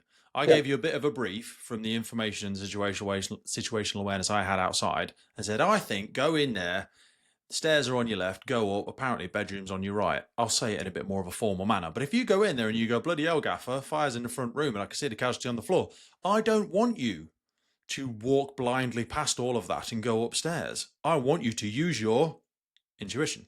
So is that a breakdown in fellowship, or did they just not follow instruction properly? This is the point about it. We got into kind of management waffly language, and then the control measure is an effective communication strategy. What does that mean? It's just from a NOG point of view, they're not wrong, are they? But it's a bit like saying if you smack your car on a dark winter's night, the control measures breaking down because you didn't pay enough attention to the road. This is just, just words, aren't they, Pete? So from an inquiry point of view, coming back to kind of where does NOG sit in that context? Insofar as it goes, it's all right. But I don't think it is what people believe it to be. It is not the kind of security blanket, the Harry Potter invisibility shield that you could hold up at a future public inquiry. What they're interested in, so what was the instruction in Greater Manchester or the London Fire Brigade or the West Midlands? What did you expect people to actually do when confronted with that situation? And had you anticipated something like that situation, bearing in mind it's happened before at Lacanal, at Shirley Tower, and now it's the uncomfortable bit, isn't it? Yeah, so it comes right back to your point of have we learning, Pete? And so it was absolutely fascinating to be really pushed into, well, where does it come from, this initiative? What is it? What does it mean? So three threads I want to pull on there, and I'm wondering which one to go for first. We mentioned Mike Dowden. From having seen it yourself firsthand, how do you think we prepare our staff to be scrutinized and interrogated under those types of situations? Talk about learnings, what would you think we should do differently to prepare people? Because again, let's totally detach ourselves from Grenfell for a moment. A fire officer will stand in front of somebody and go, I did what I was trained to do. Here's where I think my training is. And then when the problem is, and someone challenging that gets into the third and fourth why around, well, where did that come from? And what were you told to do? That person is going to, I would, not be able to accurately answer that question because I don't think I was adequately prepared by the organisation I work for. It's a tricky one, that, Pete. So I suppose I'd push back a little bit on the idea of unfair or unrealistically hard questions. So I sat there for all 3.5, and I show a clip of Mike on when I do a kind of bit of training. He had at least 20 breaks, did Mike. His evidence was 3.5 days, and perfectly understandably, he got emotional on several occasions and asked for a break, and was given a break without asking on multiple, at least 20 over the 3 days. And so the questions were, and by all means, I can share some footage if that would find you kind of make the point, because short of not asking the question at all, I generally don't think how questioning could be done any more We empathetic. need to ask the questions, but are 72 our people. organisations Remember, preparing these there's people? 72 people, families happen here, and you're a public servant, and a legitimate question to ask: did these people need to die? So the first question is: so what did you see when you got there, and what were your first thoughts, and what did you do? That's it. I'm not so sure. And actually, the next question is: and what did you do next? And then why did you do that? And was there anything else you thought of that you might have been able to do? This is not hard. Yeah, but the gravity of that situation and the context and So, the how unfamiliar so to anyone be would fair, be with the that environment. preparation bit, that was phase one, and all the witnesses, that was phase one. Phase two is a different matter. These are the kind of folks with scrambled egg on their shoulders. And I think that's a very, very different level of questioning where you are being held to account about, well, why weren't these firefighters trained? Why wasn't the policy good enough? I think Yeah, there's an people level. uncomfortable bit in the Netflix thing where they Yeah. question Danny around how many people have seen this training, and she's like, I think I remember rightly. She said, I haven't seen it. Yeah. I Yeah. wasn't aware of it. I Yeah. don't know why it was kept to a certain level. Maybe delve into that in a minute. I'm Yeah, going so off on a if segue. you got a job title that looks like you should have done something about that, you're going to get serious probing in the second phase. Come back to the first phase. I think it comes back to, I'm not sure you can prepare people, actually, Peter. The fact is, as a public leader now, the moment you rock out those doors, you're being filmed. Whether it's CCTV or probably body cam in some organisations now, you're certainly on a camera when you get there, aren't you? So there's Yeah. absolutely no escaping. You are now, there's nothing that you would do as a frontline commander that's not been immortalized digitally forever. So if something goes badly wrong, and it doesn't even need to be a Grenfell, the one last year where there was an old gentleman who kind of run his car into deep water, I think it was about last February. Yeah, water rescue and operational Really, the kind discretion of is a watch very manager sticky was thing leaning that, on the rail, sort of looking, probably really yeah, unfair. What he was presented as looking on in an almost nonchalant manner.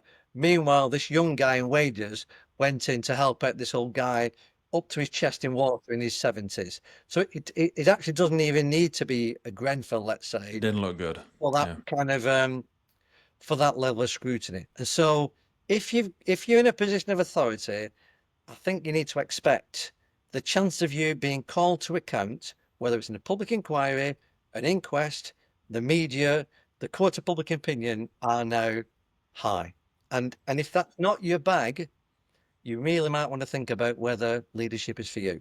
I'd love to dress it up and say there's training that you can be given. I quite often get asked about what about the psychological safety of the crews concerned. So there were absolutely counselling facilities for witnesses and so on. But I would also remind people the 72 families sat there whose families did nothing wrong. Those that know, and they've got a right to know what happened to the people they loved, and they've got a right to expect that people in the public sector pay Charged with protecting or rescuing them. Yeah. things like Nolan principles, the kind of public service ethos that we expect are prepared to account for the decisions that we make. And all I suggest, Pete, is I would encourage me not to get frightened because I can genuinely say the inquiry, every lawyer I encountered in the inquiry was absolutely trying to give people the benefit of the doubt. And if they felt somebody'd almost kind of dropped themselves in it, so to speak, to use a kind of colloquialism, they would ask them further questions to try and give them a way out to make sure they'd not just inadvertently stumbled because it's a nervous setting. I can honestly say I saw that on so many times, and I'd really urge people to go back and look at Mike's evidence and just say that wasn't hard nosed. And I'd also look at Mike Dowden's response, which I come back to the point was professional, authentic, honest. And then if you read the report, notwithstanding Mike accepted responsibility for many aspects of Grenfell, you might argue he probably accepted responsibilities that maybe weren't his to Yeah. accept. But Yeah. actually, if you then go and read the report, Sir Martin goes as far as he can, given that acceptance, to say Mike Dowden was out of his depth for way too long, by his own admission. He had every right to expect that when more senior officers arrived, they took responsibility from him and gave him the support he had a right to expect, and they didn't. That is absolutely clear in Sir Martin. That's not my words, by the way. No, yeah. It's Sir Martin's report. So So yeah, change gears into that next level yeah. of leadership, and without naming names, the challenges that were presented, because at some point everyone needs to take a bit of responsibility off the table. But I do also want to ask you around the structure of the inquiry and the heavy focus that was placed on the emergency services. I think the blame for emergency services ran away with itself a little bit because that was the start of the story and the inquiry, and I feel like the public gave a lot of focus to that. So two questions there. When we move through those levels of seniority, when we say about, how many crews were given this training about cladding and high-rise buildings, and just shine a light, if you can, in the most professional manner as you feel possible, the failures. Let's try and wade through a little bit of this. What were some of the learnings that we really should have taken or should have done better? Yeah, I think there is a lot of learning for senior management, and I spoke with the benefit of hindsight, Pete. I think I'd be a different chief. I mean, if I'd done Grenfell before, I mean, I was always a pain in the backside as a chief anyway. So I actually read my papers, and I would always say, well, what does this actually mean?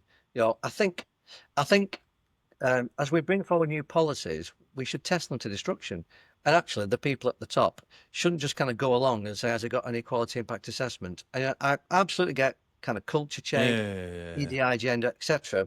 But Does it still do the it thing? neutralizes, doesn't it? It creates an idea. Everything needs to be softened, and everything needs to be almost made more gentle and made more palatable and companionable Inclusive. and inclusive, whatever expression you want to use. And I'm not suggesting the reverse is true. We should go back to any kind of command and control, but there is that place in the middle where it is a dangerous job with big health and safety and risk Mission creep, implications. organizational drift. Yep, and the people paid more at the top are paid more for a reason, and it's expected that they will exercise what I call two things: intellectual curiosity, i.e., they shall say, well, wait a second, that might be what the policy says, but what does that mean? And what's everybody else doing? And the second thing is professional curiosity, which circles us right back to some of that science, Pete, that says, Do you believe that to be true, or have you tested it? and Do they you know know enough, it to be true? exactly. They know enough about what should be true to test that policy. So it's all fine and dandy to have this new high-rise policy. You don't wear BA above a certain, that whole contestable policy. Yeah, that was Well, an you need to be able annoying to one. argue, is that right? Because if challenged by a trade union or somebody, what's your basis for digging in? If you're just being obstinate because you've got to a kind of odds and end world, that's not good either. So if you've got a belief that this is the right thing to do, kind of, if the union wants to challenge that, or challenge, absolutely, you want this tested to make sure that you've got as close to rightness as you possibly can, recognize things are complicated.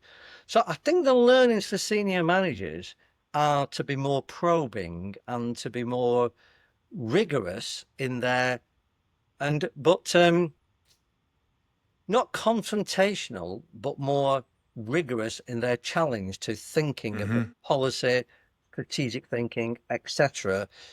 And I get, and I suppose the other challenge I'd say for those guys is they are consumed, for guys or girls as well, of course, they are consumed with a whole agenda that's nothing to do with this.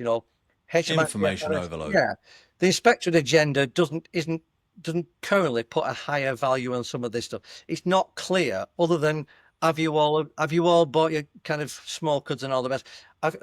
Aside from signing off the recommendations, it's not clear to me, but I'm not that close to it. I might be wrong. The extent to which they're learning from Grenfell, which is the black box thinking. The first report was 800 pages of some really, really detailed analysis of what went wrong. And there hasn't been any work that's really picked up. What everyone's done is to implement the recommendations. And that's fine, but it's more than smoke HUD's policies. It's more than that. Phase 2, 1,700 pages of reports. There's the odd recommendation for fire and rescue services, but essentially the focus is on the academy. Then very few people will have read the 1,700 page report. It's very hard to read. And that step back, that intellectual step back that says, what the hell does all this mean to the direct Yeah. travel fire and rescue services for this kind of country, as it were? And so, but it's really hard, Pete, because they're really And I think since opened then up we've to been us. bogged down with so much cultural stuff which has come out as well. Yeah, yeah. And, you know, Rightfully so, in ways, because yeah, some people have gone through some really, horrific things. But it's a bit like, what are you optimizing for? They yeah. they can't both When be you have these priorities, but they conversations, both are priorities. this is the world we live in. If you sort of, in any way, suggest that you're not pro ED&I, then you must be a racist, bigot, and a luddite, mustn't you? It's this extreme thing, isn't there? I think Yeah, the they're pendulum absolutely. swings, doesn't it? Yeah, I mean, I walked in Pride for 20 odd years. You know, as it goes for readers or listeners to you, I am straight. It doesn't really matter one way or the other. But I felt it was really important for people not to have to hide behind anything simply because of their sexuality. You know, we changed things like the appointment and promotion regulations. Now I know we've a long way to go, but the very fact that we've got some fabulous female officers Yeah, and there's senior loads of officers great ones. required some structural changes around regulate. So I kind of think I did my bit during the years to leverage change. We've still got a massive mountain to climb. I get it, but trust me, 10 years in the NHS, they've not cracked it yet either. And so No. I'm missing the organisation that's really nailed this, whether it's the police, the military. Where is it? Isn't this just society? Isn't society got huge problems with racism, misogyny? And I'm not suggesting that means we should be complacent or it should in any way dim our intention to do better. But actually, at the Grenfell Tower inquiry, the public were not remotely interested in whether it was a female or a male firefighter that did that job. Hmm. They were a firefighter. Do you know what I mean? That's the important thing as far as the public is concerned. Did they know what they should have been doing, and did they do it, and were they trained to do it? That's really it when you come down to it. That's the that's the bit, and it is uncomfortable, and I heard you tiptoe your way through that, and I feel the same. People know they've listened to the podcast. We do a lot of work, a lot of conversation to bring light to all of these crucial areas to ensure people can show up at work as their best self and they have equity and equal opportunities and all that sort of stuff. I think we've done a lot of the good heavy lifting in that. We've moved some big pillars, echoing back to good to great. There's a lot of work to be done, but I think we're looking for good to great now. I think there is pathways to leadership, and there is inclusive workspaces, and there's lots more to be done. But the problem is the public, until they go through inquiries like Grenfell, when it comes to firefighting and operational effectiveness, the public doesn't know what good looks like. They haven't got a clue. We know how little research and development and advancement and learning from things has truly happened or not happened. But at the end of the day, they all go out. There is no fire still burning now. Yeah. Eventually they become a fuel controlled fire and they burn themselves out. And most of the time we'll clap and say the first responders, the firefighters, did as best they can. And I believe on the front line, they are doing the best that they can. And I agree. I'll need someone to unpick this for me when they listen back. But I'm like, let's not forget what we're here to do. That's all I'm asking. I'm a knuckle tracking firefighter. I have a lot of great friends of all sorts of backgrounds, and I don't really care where they come from, but I want us to be really good at the thing, and I want us to be proud of that as well. And in most places, we are still very good at it, but it's such an evolving sector. Yeah. There's some wicked problems, whether it's EV or flooding or environmental change or the landscape of lived accommodation and high rise and all of that. We can't be great at everything, and we need to really pick what we want to optimize for. Your expression there, Pete. I mean, we're two white men talking here, so that I know. itself. Yeah, we're in a slight echo chamber unknowingly. And so I think it's right to be conscious of that. But by the same token, that doesn't mean we've no legitimacy to have a conversation about it. Because I think we need to do. Yeah, I hate myself for apologising sometimes before I bring up a point. Like I need to overlay this with a caveat of apology. I was born a white male. I'm sorry. Yeah, exactly. I do have a lot of unseen privilege. Yeah, I have a lot of unseen privilege. I get it. Yeah. But also, and I say this, we're going to go off on a tangent for a second. When I said this when I was at the Blue Light Show the other day, someone spoke about opportunities for other individuals, and they said, oh, there's more male. Talk about gender pay gap. We're way off topic here. We'll come back in a minute. But someone said about the gender pay gap, and they said, oh, there's more males in leadership positions. I said, yeah, there's also more males kill themselves. There's also more males in prison. There's also more males in low-skilled work. How many female bin collectors do you see? I said, I'm not pushing back. People know all the goddamn work I do with women in the fire service, and I love that. But I'm just saying, don't weaponize this to take our eye off the ball of trying to be better firefighters. And by the way, don't overcorrect the playing field, because women didn't ask you to. All they asked for is fairness. The problem, this is not rocket science. I think the problem is, let's call it out. It's bog standard bullying, harassment. Yeah, there's bullies there. There's knobheads. You'll always get a few bad apples through. Unconscious bias training. I've genuinely never met an unconscious racist ever. They know what they're doing. They normally have kind of, please cut here tattooed around the neck, and Union Jack. They know that. And you go, oh shit, we let one of them through by accident. They're fairly spottable, aren't they, in most cases? And they're normally shouting some form of abusive remark, so they're not really well concealed. So so if we sheep dip everybody in unconscious, but there is unconscious bias training, but it isn't what at the core of what we need is. And when you say it to the next generation of firefighters, they literally speak in French to them. You speak to people that have grown up in multicultural societies, completely, and we go, look, don't be racist, don't be sexist, and they go, what? Why would I do that? And I'm not saying all the old firefighters are the problem and they're all leaving, but we are going through a massive retirement and recruitment process now across all the fire and rescue service. And what I don't want to do is spend the first 3 weeks of their induction talking all about inclusivity, and then they go, I thought I was going to be a firefighter. So I always, I'm probably going to have to apologize for this. Let's get off this topic soon.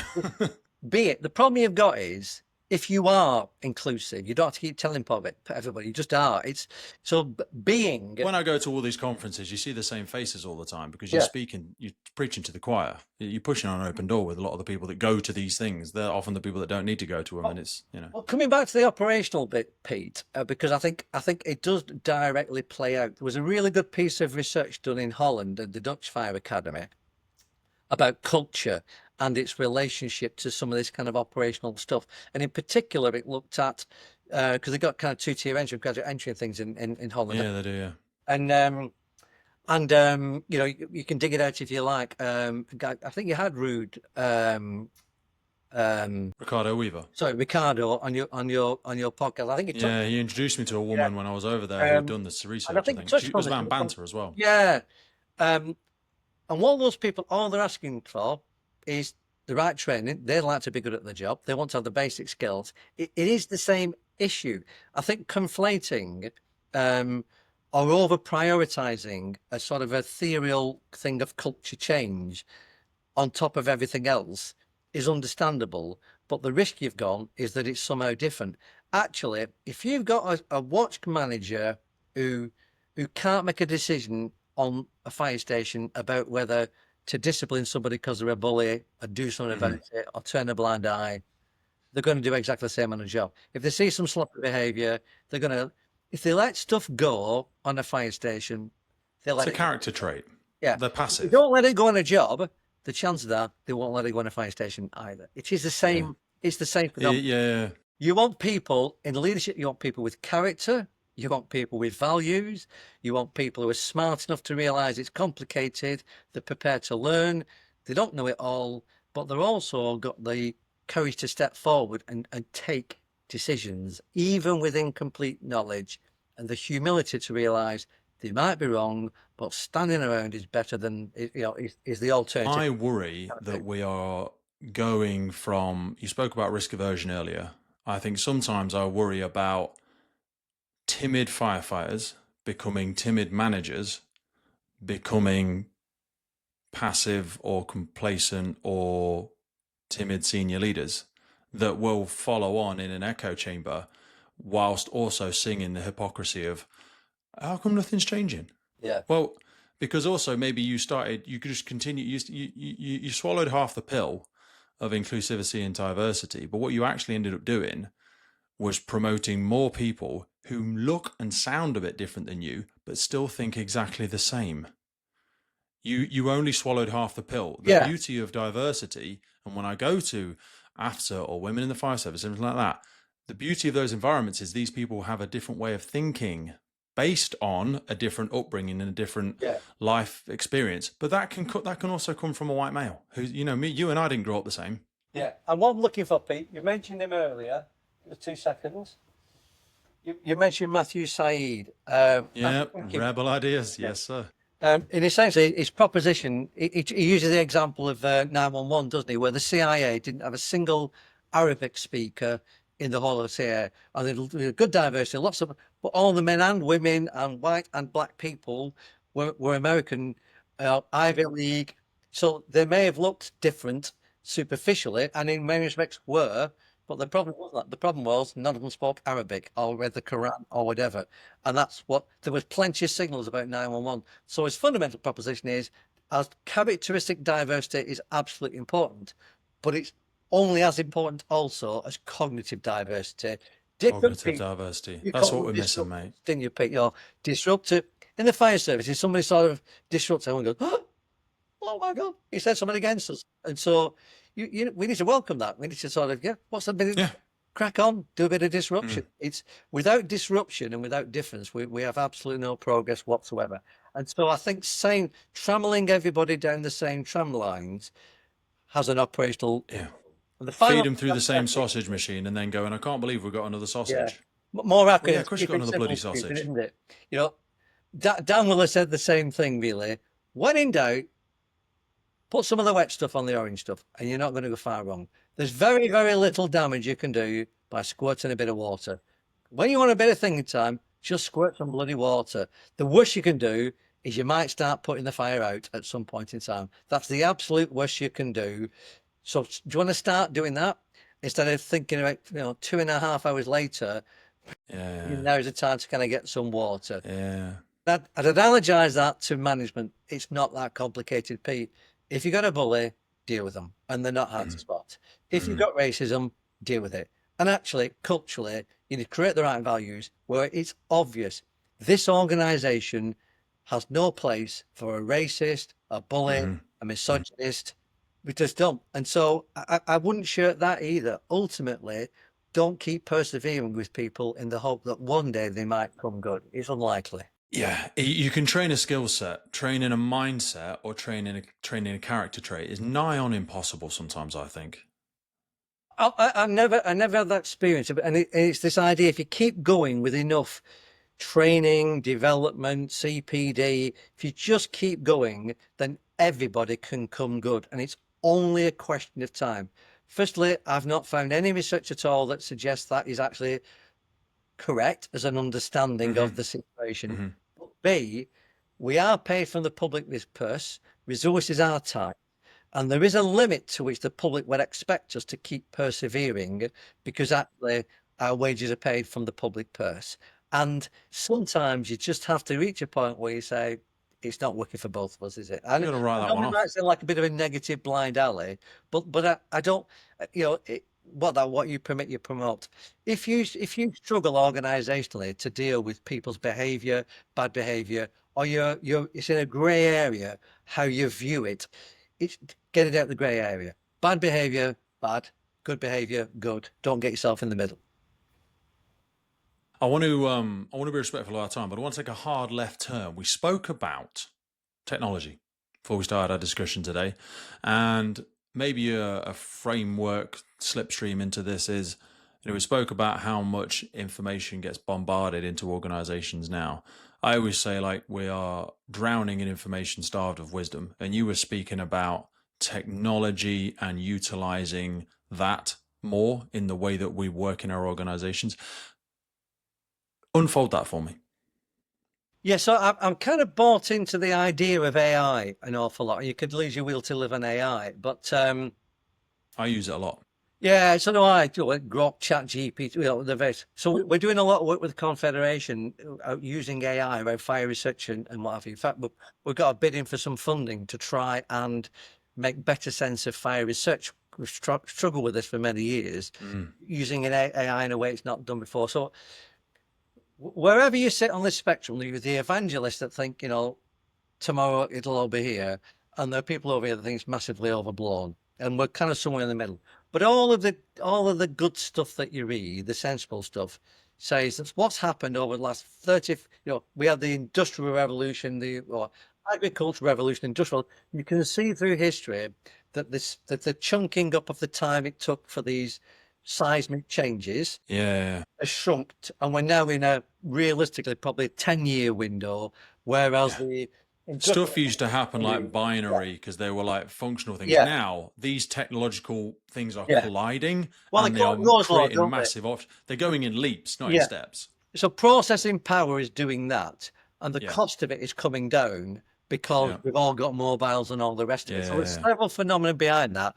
But most people think if you're in this kind of exponential curve, you know, this is like 40, 50 years, it's now doing that. And because of AI, processing power, quantum, etc., it is on the cusp of doing that. And that will probably take 5 to 10 years.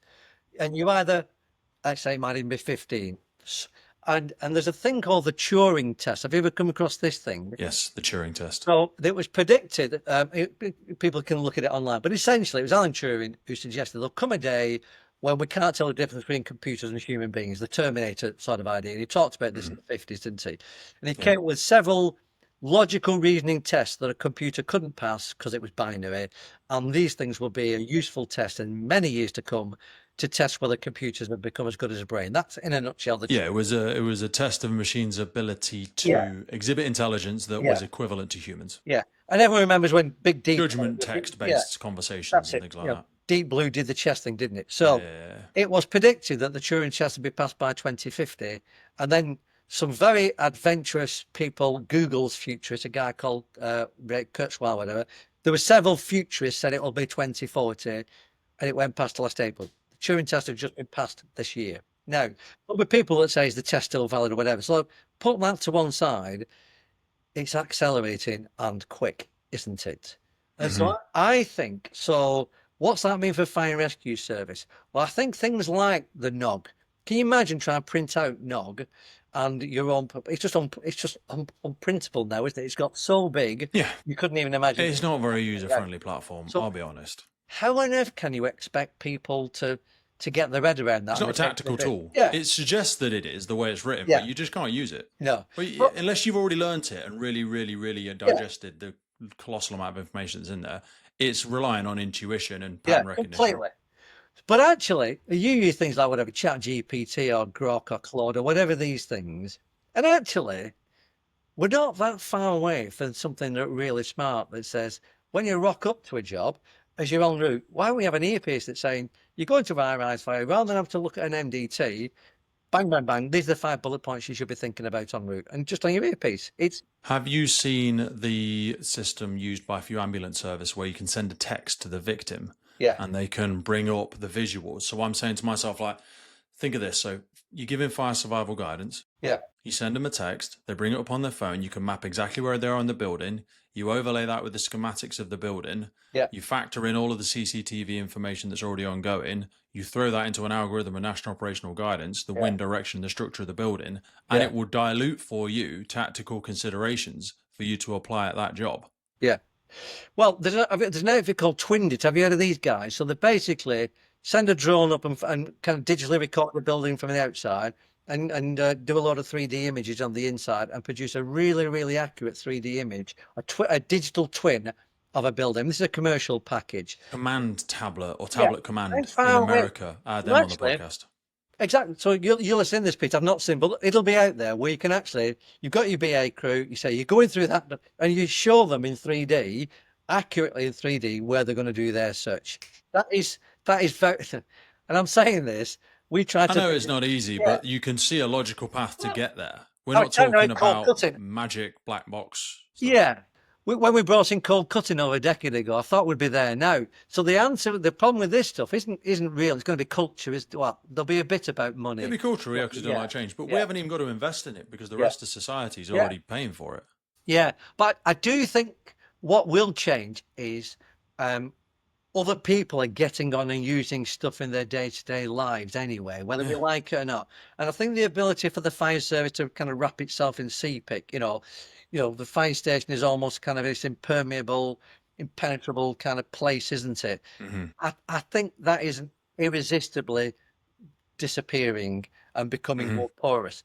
So I think there are some really exciting opportunities, Massive. but it And you won't. could even use it retrospectively Yeah, to map back over the last 20,000 community safety visits you've been to, the last 50 million IRS reports, and do language learning models on common threads. Because the free text boxes, we don't know what to do with half of them now because it's not usable data because we didn't put it in a box. It is usable data if you throw AI blanket and look for common themes, including variations of language used around the UK Fire and Rescue Service, and overlay that into operational if context. if you had access to a decent AI fire research that was global, X, Y, and Z happened, and you said, knock us out an adapted national operational guidance based on the light of this latest knowledge on lithium ion batteries, green walls, whatever, bang, and can you knock us out a standard SOP for brigades to follow? Well, we did it ourselves when we started talking about Lakenhall House and Shirley Towers and Grenfell. Yeah, Whereas if you speak to Russ Timpson, he will then go,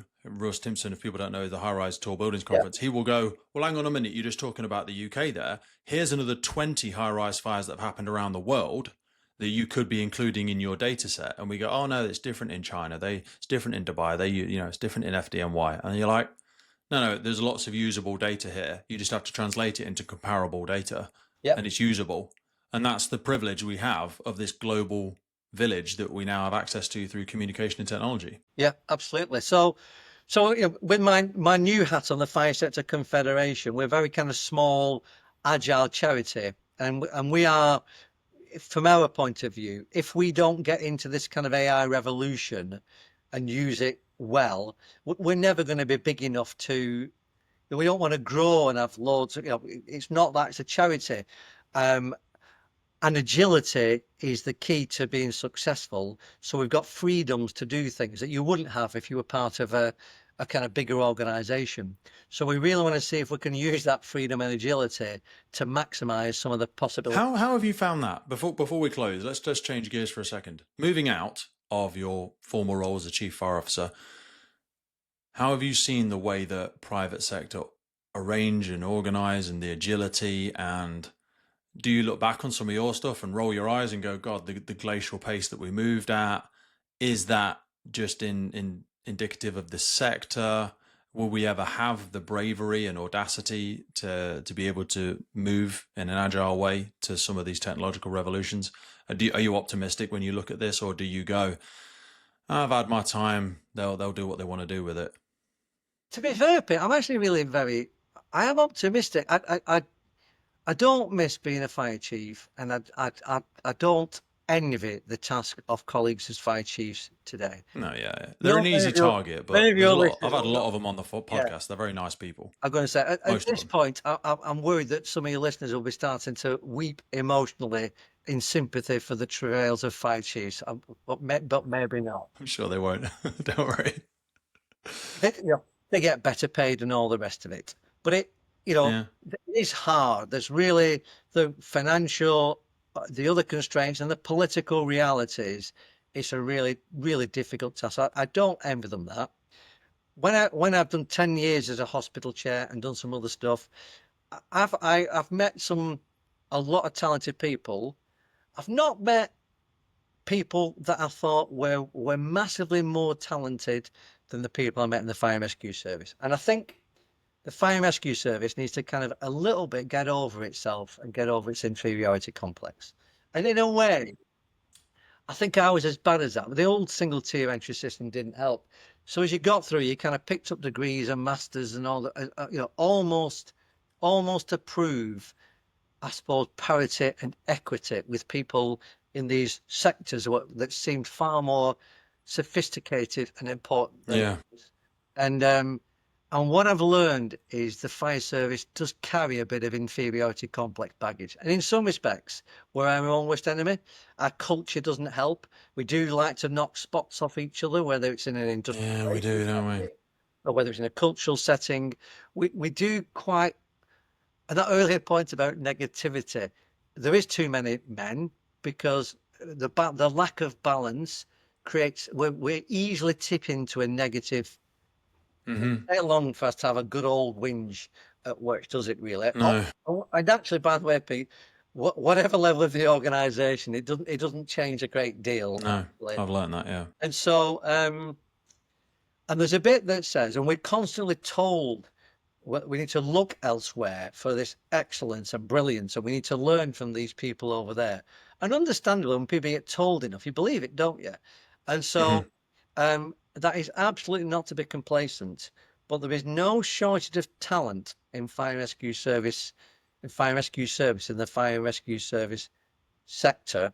I think what there is that inferiority complex a little bit, and I think there's a lack of the words are, it's not bravery, it's a kind of preparedness to step forward and be a bit more disruptive, push back a little bit more, and not feel quite so hard that we need permission and agreement such one time. And I'll come back to Grenfell if I might, Pete, where Please. every single witness was asked, would they change anything? Would they have any regrets? And I'll give all credit to the former commissioner Ron Dobson giving his evidence. And if anybody wants to look, I'd encourage them to do that. So Ron was very honest at the end, and he said there were 2 or 3 things that he wished he'd have done differently. My point about fire safety, one of them was to get the fire safety, fire protection bit of the organisation, bridge the gap between operations and fire protection, fire safety better than he did culturally and otherwise. Second thing he said though, was that he wished he'd pushed back more. So after the Lacanal House fire, he pushed a concern, and he I wouldn't say he accepted it in a kind of blind or just accept it way. To be fair to Mr. Dobson, I think it would be wrong to say he was just compliant, he went along with things. He didn't actually. If you look at the correspondence and the evidence, I think it's fair to say he pushed very hard actually to make sure the learnings from Lacanal featured in a policy sense elsewhere. So I think he's been a bit unfair to himself in that respect. But his bigger point is that kind of let it then go. At that point, Yeah. he felt he'd gone as far as he could. He wished he felt to push faster, to push further. And I think that is another thing, it's hard, isn't it? When NSCC is resourced by colleagues at Home Office, etc., there's a big team, there's a lot of work to be done, and the funding for the resources to do it comes through the avenue it comes. And it's not easy then. And I'm not suggesting be truculent or be awkward or any of those things, but remembering, and what Grenfell tells us, is this is a very difficult and dangerous job. And sometimes it's incredibly difficult and it's incredibly dangerous. And the people at the top of the organisation, the fire service, are expected to be intellectually curious, professionally curious, and to make sure that what they know to be right, to be correct, to be good, they need to make sure that they present that and keep presenting it, even though the answers might be no for many years. They still need to do that, present themselves in that way. That will be and if I'm honest with you, I see no shortage of talent, resilient and robust people who are more than capable of doing that. Steve, I think that is a fantastic point to close on, brother. I really, really appreciate your time, mate. I know we've been trying to get this conversation together for a little while. I would love to have some more professional adventures and conversations and work together.